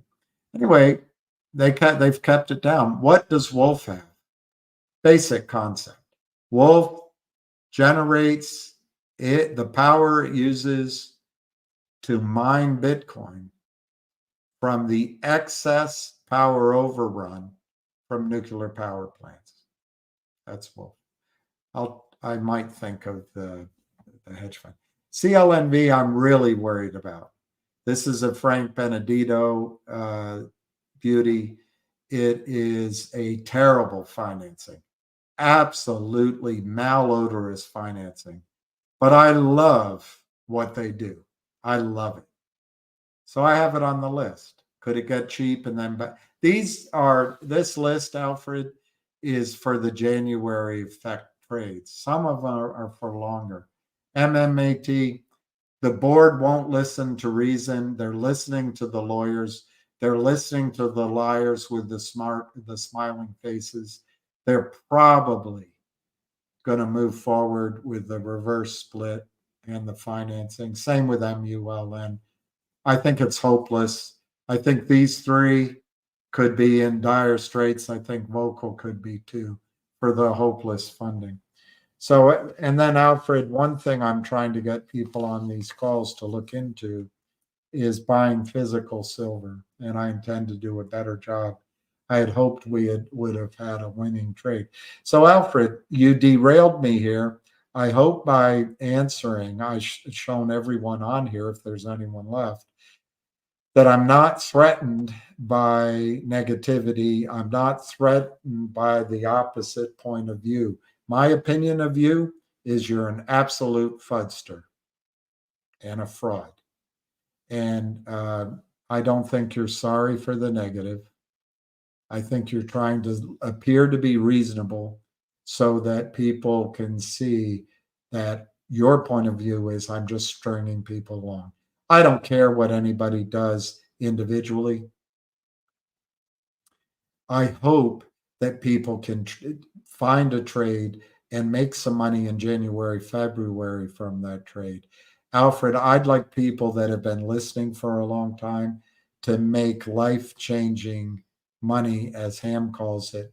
I'd like people to get away from devils like you. And I consider you a devil or possessed by a devil.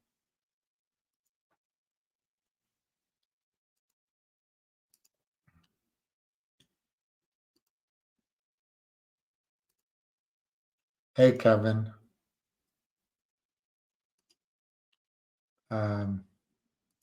All right, what are you following? CAUD, Finger, GoLogic, DTI.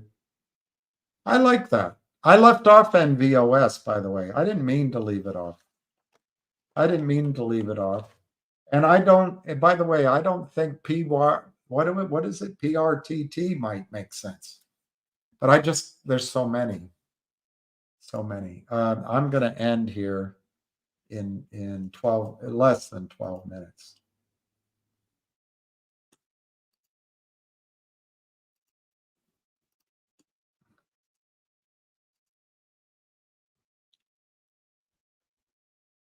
Okay, be weary of CAUD and Logic, scam artists, Google, Brent Sun.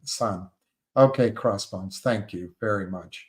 I assume you mean be wary of CAUD.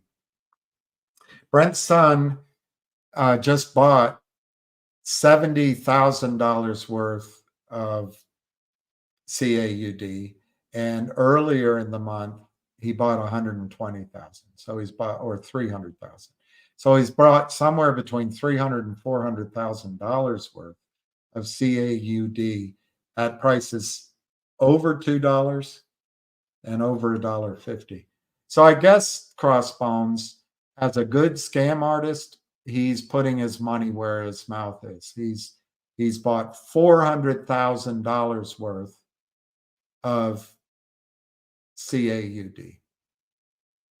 So like you, he puts his money where his mouth is. Brent Sun did a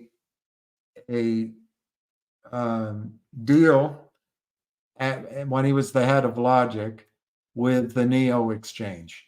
A bunch of liars. 3 funds came in and shorted the hell out of it. He did it at $3 Canadian. $3 Canadian. I owned the stock at the time. He did distribute GoLogic like he said he would. And I think he understands, although he listens to the apologists for the street, these funds, and I guess you're on the side of the shorts too. It disappoints me. But they naked shorted the stock down to $1. Then he did a deal with, about a year and a quarter later, with Ionic. And lo and behold, I believe Ionic sold stock prior to the signature to give to Brent. And I believe Ionic followed in the suit with all the other lying fronts out there. I received a letter from Ionic's attorney, which was fraud, was a lie, saying that Ionic not only doesn't short Logic, they don't short any company. Well, here's the flaws with that. Number one, they could use multiple LLCs, so that could be technically true. Two, there's a definitional problem, because apparently what Ionic does every day, because they have that note out there, they sell a certain percentage of the float. I think it's up to 40% of the volume, per day. They sell that. They have to stay within that. And then they buy it back. So they sell it down and they buy it back. They do it day after day after day. To me, that's short selling, because they're selling stock they don't have. But they do have this stock 6 months from now. in ostensibly protecting it. But Crossbones, if you read the SEC against mints, that doesn't satisfy the locate requirement. So anyway, that stock suspiciously went from $1 down to 20 cents. Oh, the lawyer says they're not doing it. Everyone makes excuses. Then Brent signs up with Aubrey Spack. Somebody at Aubrey Spack, in my judgment, is a liar and is a quisling. I could be wrong. Aubrey Spack dragged their feet on every SEC question. Logic answered. Brent answered right away. That burned capital at the end of the year. Then somebody at Aubrey Spack, or more than one person, recommended this Calderon financing. Your friends, probably. They did a deal for $5 million. They needed 6 or 7 million. They did it. They did it with 3 hedge funds led by Polar, $8 billion company. And lo and behold, the stock goes to 38 when we couldn't trade it. 38. It goes down to 24 when they stop trading, at probably the hedge funds calling in to the clueless, hapless, feckless NASDAQ. Stop trading. Then it opens and it trades down. We didn't get shares. Your friends, Crossbones, sold. The volume's 50 million. There's less than 1 million shares available for trading. But hey, blame it on Brent and blame the scam on Brent. You just went down, in my opinion, massively, Crossbones. Massively. The scam is the criminals, not Brent. And Brent didn't sign that. Well, I don't know if he signed it as CEO, but he didn't vote it. He didn't recommend it. And either Aubrey Spack, Calderon Financial, or the hedge funds or the lawyers were complicit in the destruction of market cap in CAUD. I think it's going to turn around. My belief is there's 15 or 20 million shares sold that don't exist. And when it turns, it's going to be a son of a bitch. But Crossbones, the risk is if the board listens to the liars. And that's not Brent Son's scam. That's just straight A students going along to get along, confused by the hedge funds that you obviously protect when the regulators don't do their job. So I suggest, Crossbones, you can be weary of CAUD and logic, and please remain weary. Brent Son is one voice out of 7 board members on CAUD now. It is now run by Peter Boards, Elizabeth DeMars, and some others. But if you want to be weary of logic, just sell it and move on. If you want to be weary of CAUD, just sell it and move on.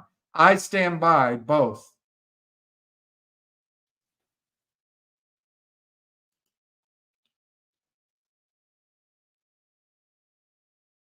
Wow, P money. I like this CJ. Somebody else mentioned it. CJYL, 11 to 500. What I'm really intrigued by, it seems to be Southeast Asian.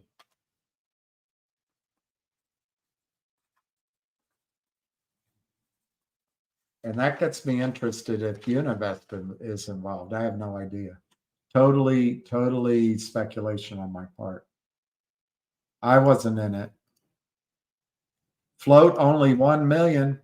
So it gives us hope.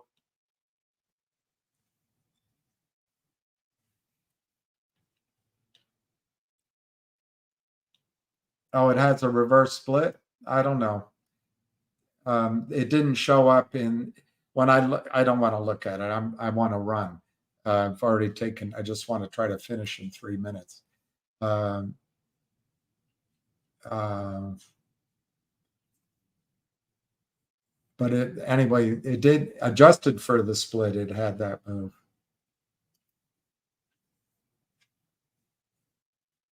You're going to make money in MMTLP.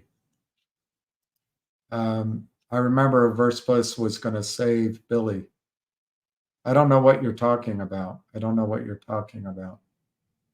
I have no idea. I've never been in favor of reverse splits as it pertains to the criminals. The only exception is in the case of CAUD. You all voted, and I did too. I think it was for 35 to 50, one for 35 or one through 1 for 50 reverse split. It hasn't taken effect yet, and it will not take effect yet via Warrior. Oh, God. I guess people are obtuse just to be obtuse. Just to be obtuse. But let's say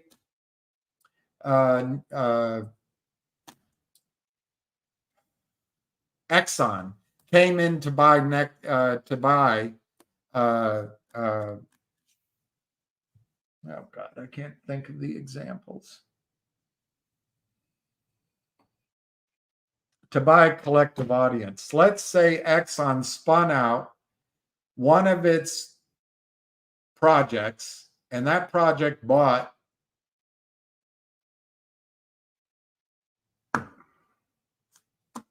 CAUD. At that time, CAUD would do, it's the wrong stock. Logic. I'm too tired. If Exxon put out its North Sea assets, I don't know if it has any, to buy Logic, and Logic then did the reverse split, then it would list on the NASDAQ. There's no effing thing the shorts could do to destroy that stock. There'd be cash flow, there'd be institutional buying, it'd be trading on the New York Stock Exchange. But anyway, please remember when a reverse split was going to save me. I don't know what you're talking about. Can they do a U3? No, the U3 halt. I'm not going to answer it. I'm not going to answer it. I'm not going to answer it. The answer is no. They can't do a U3 halt.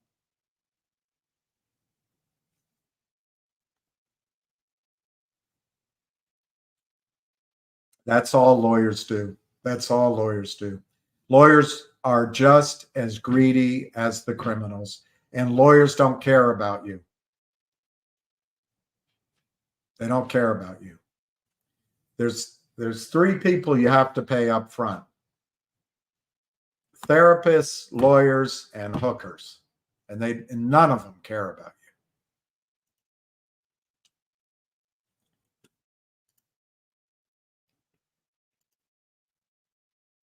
Yeah, that's a good point. That's a good point. That's a pattern.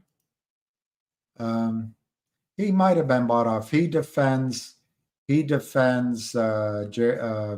Jeff Easton, but I don't think he's bought off. I think Jeremy's an honest guy. AAMG, that's a nice name.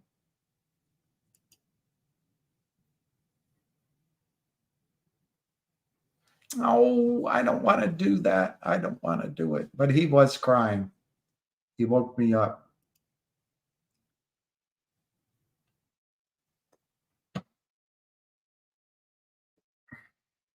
All right.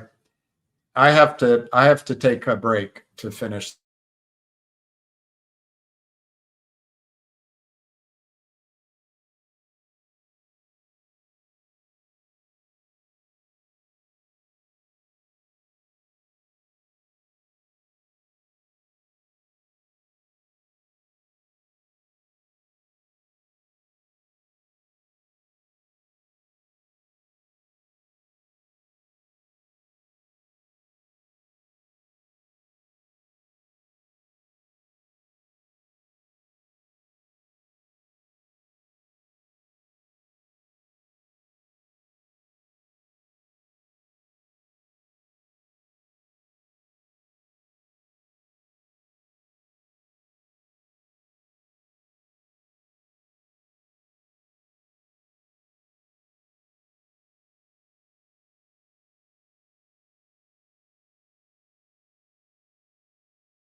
Sorry about that. I drank too much water.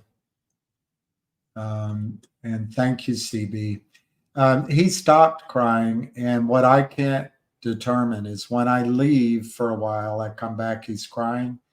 And sometimes he cries, I think he can't really see very well. Right now he's fine. I just wonder if he didn't know if I was there. I don't know. I won't extend his life beyond just to, if he's in pain, I won't extend his life, but extend his life. I don't think NextBridge would ever agree to 2 days of trading, ever. NextBridge won't trade, will not trade. They're not going to allow, until this is resolved. NextBridge is not going to allow some of the shills on the space calls to convince you that NextBridge should trade and give you 2 days of trading, because they are working for the criminals. They are working for the criminals, in my judgment.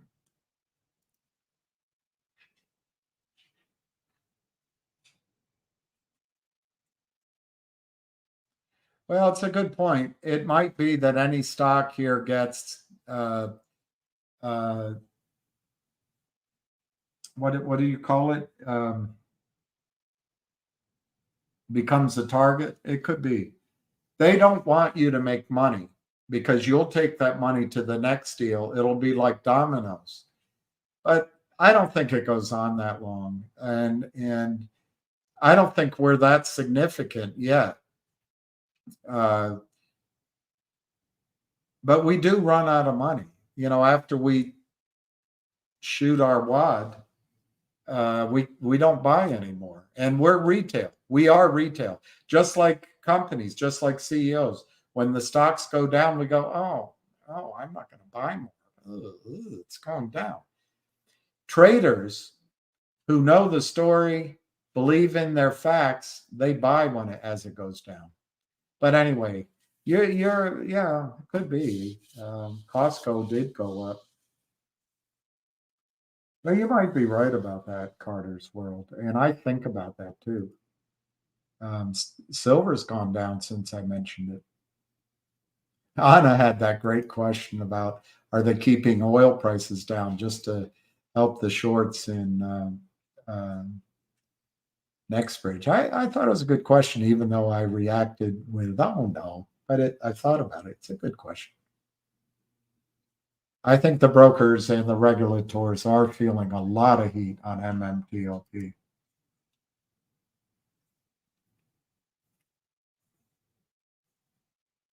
Yeah, I only trust Anna, Busy. I trust Arca,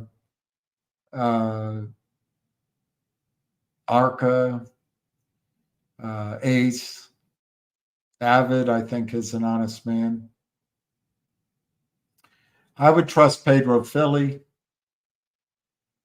There's a few. Richard, you got to trust him. There's a few others, a handful, but most of the time, my alarm bells are up, and I just can't help it. That reflects on me. That makes me a jerk. But I'm just telling you how I am. Ha ha ha ha. Paid for what? Enjoy your ill-gotten gains, Corey Power. Please enjoy them. Thank you, MKC, very much.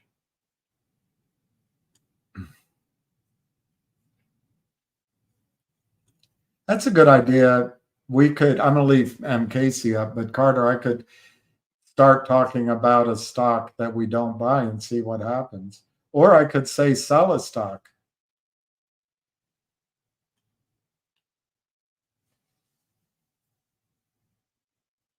I know. I don't know who Lou Krabari is. He's, to my ear, he's Lebanese or possibly Iranian, but I don't know. He could be French. His background seems to be His background seems to be what the hedge funds do, the criminals do.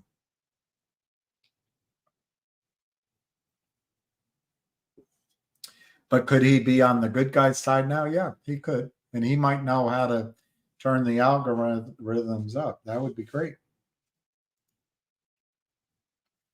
Oh, don't tell me I'm that far behind.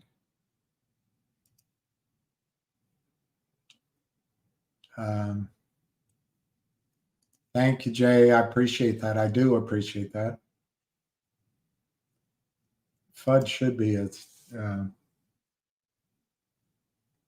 rewind, please. Skip what I had to say and go back to him.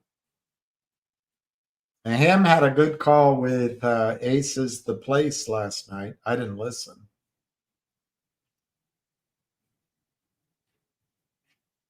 I couldn't stay up that late.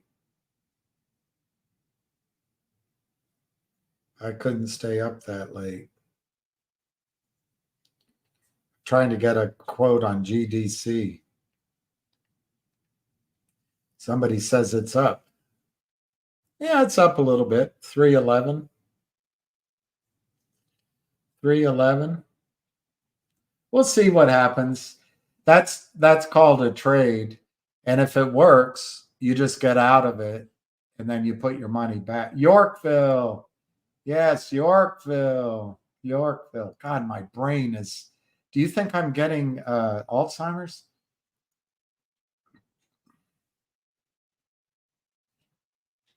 Yeah, Skinny. It's possible.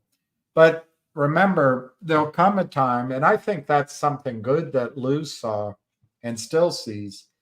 There'll come a time when we're right. And when one of us or a group of us, or we have an idea, just by having the idea, it'll run.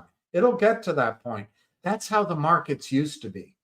You put out the news, you make a recommendation, and the stock's up 5 points on its way to much higher. We'll get there. We'll get there. Thank you, Sub. ACB down 160. That's why you have to trade these on the way up. I'm going to go through this quickly, get to the bottom. And Lucky Boy is going to have the best walk he can have. Hey, Frank.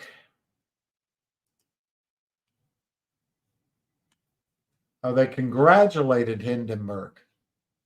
They congratulated.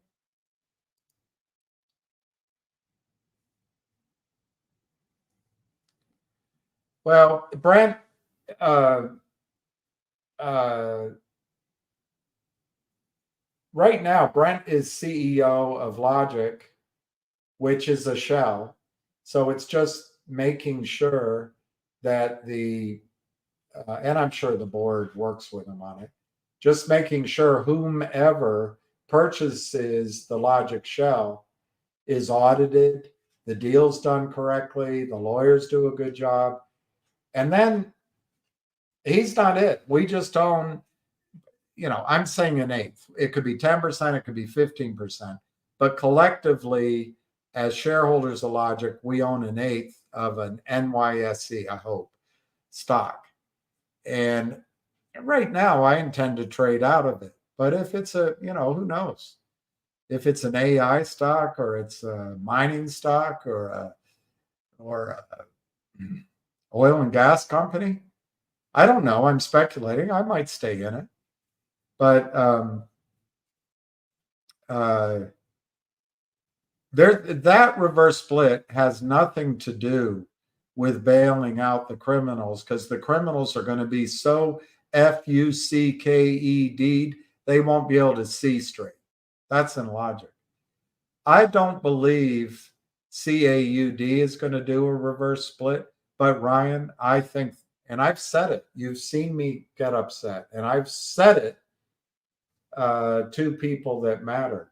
I believe the criminals want to get CAUD under $1, so it no longer qualifies for the NASDAQ, which is run by Adriana Friedman,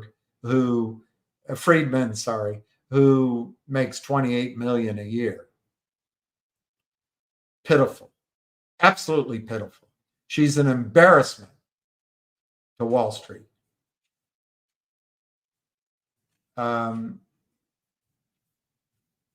That's their goal.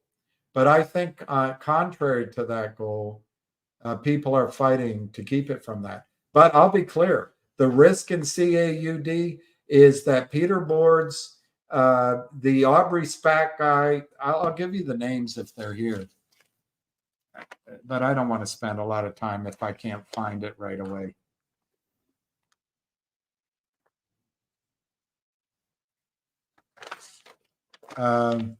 Peter Boards, Nadine Watt, Elizabeth DeMarce, Dennis Duckin, Christopher Hart, and Brent, as long as he's on the board.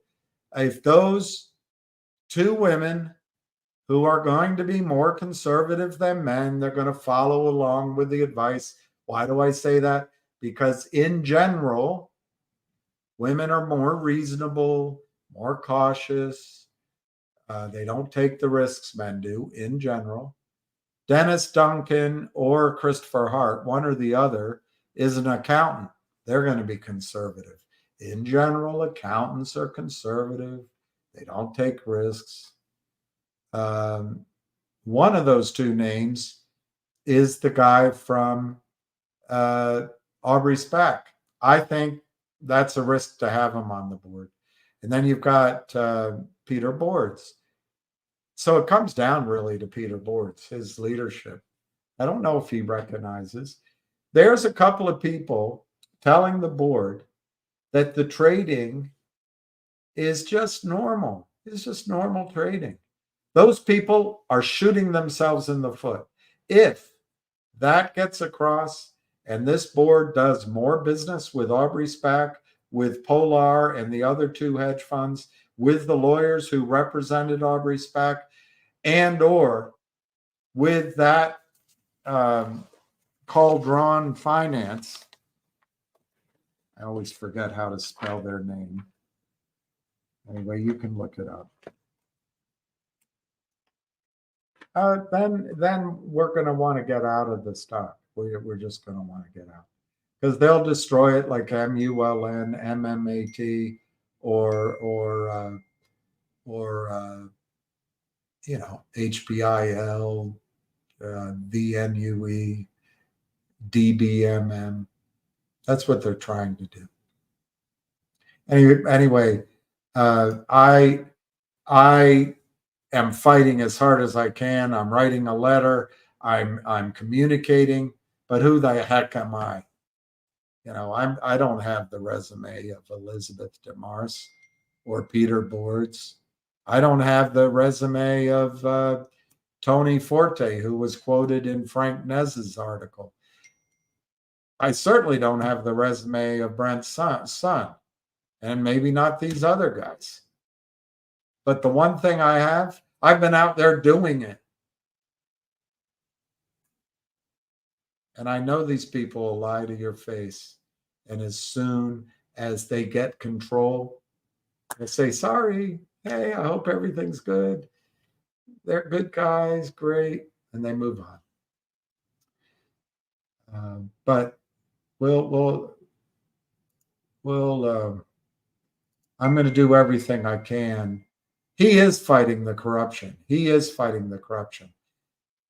Remember, he put a bounty out in GoLogic. But I'm going to do, Ryan, everything I can to get this point across because they have to make good decisions now. Yeah, I'm going to go on a road trip after Christmas. But I might actually come on Christmas Eve or Christmas Day. Maybe I'll call up Richard, see if he wants to do it for people who are lonely. But I don't want to leave people hanging, so fudsters ruin your chance to make money. I like Gardner Wade's idea.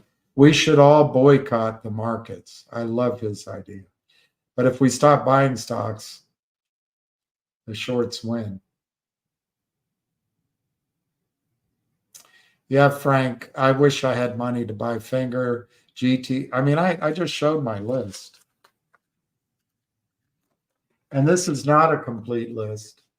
I think if someone were to buy a bit of every stock here, maybe Vocal, Wolf. I don't know about these last three because their financings are in trouble. But maybe just spread it out on all these. I think you could see January, February, you could see nice gains in some of them. That'll make up for the flat in the rest.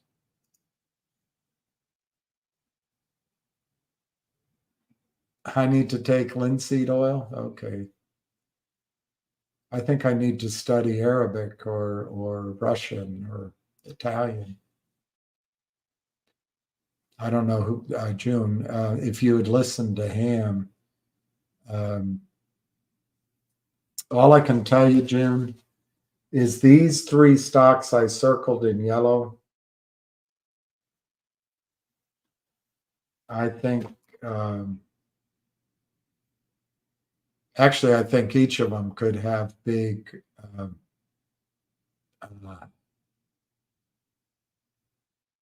news this year. Now, June, I'm sure you're capable of reading news.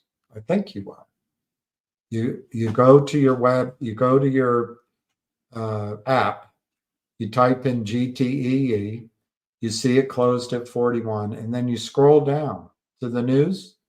You click the news that was released at 9:30 this morning, and you read the headline. Global Tech Industries Group retains the services of Mr. Luke Rabari as management consultant. And then I know it takes a little bit of time, but you go try read the first paragraph. If you're busy, you can stop right there. GTII announced today that its board of directors has approved and authorized management to retain the services of Mr. Luke Rabari, a managing member of Equity Armor Investments, to assist the company's board of directors in 2024 with refocusing its short and long-term goals, including a succession plan for senior management. Mr. Rabari will also assist management in assessing the status of several of its closed and still pending deals for compliance and due diligence purposes. Mr. Rabari will also assist GTII in its capital markets trading and listing initiatives. Then you, if you wanted to, you could read the CV of Mr. Rabari. Well, what does it mean, Jim? To me, it means to deals that are already closed and stock issued, maybe some of the stock will be coming back to shareholders. I don't know. Speculation on my part.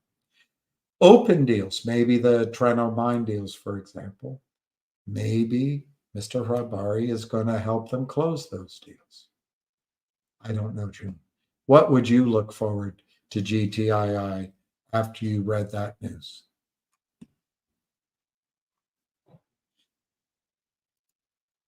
Would you sell COD and buy GDC? I wouldn't sell. I would not sell any of these stocks. But today, I sold one of these stocks, but I didn't sell all of it. I did not sell all of it.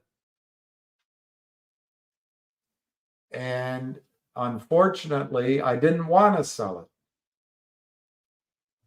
but I sold it. So what's the risk I'm taking? I'm taking the risk that that stock moves up, and I'm not there. But what I bought today was GDC.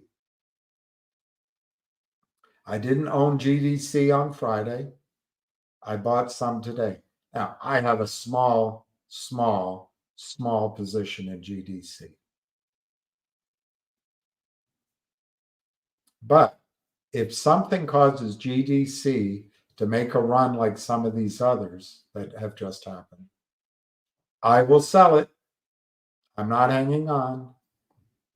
And I'll buy back the stock I sold, hopefully at the same price. But if the stock went up, maybe the gains in GDC will more than offset and I can expand my ownership.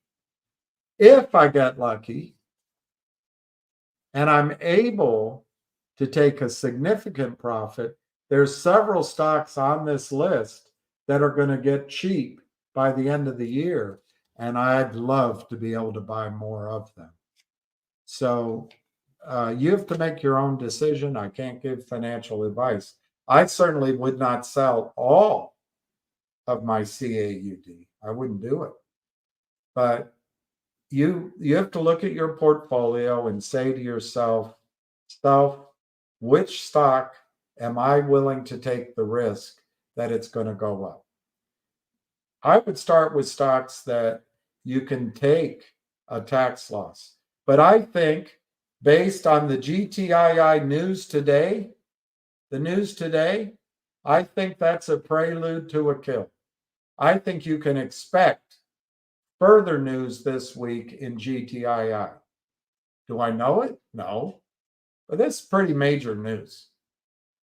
So I'd be careful selling that. On the other hand, maybe anything real happens next year. Next year is only 2 weeks away. I've heard, as you have heard, that there's something going on with Finger, and that Finger might do a divvy soon. But I don't know. Is that speculation?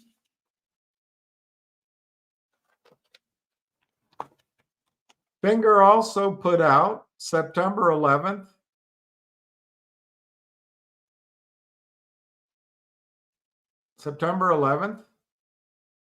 a registration statement. $300 million shelf registration. It says Univest right in it. That's not more than 60, it's not even 90 days ago. So I'd be careful selling Finger. But would I sell a little bit of Finger, a little bit of GTII, a little bit of CAUD? If that's all you got, I think it's a complete gamble. It's a complete gamble. But you heard what Ham said today. Big investor bought a lot of it. Why is he doing that? Just because he's punting? You know one thing about GDC? What's this stock that everyone's excited about this morning? ZJYL.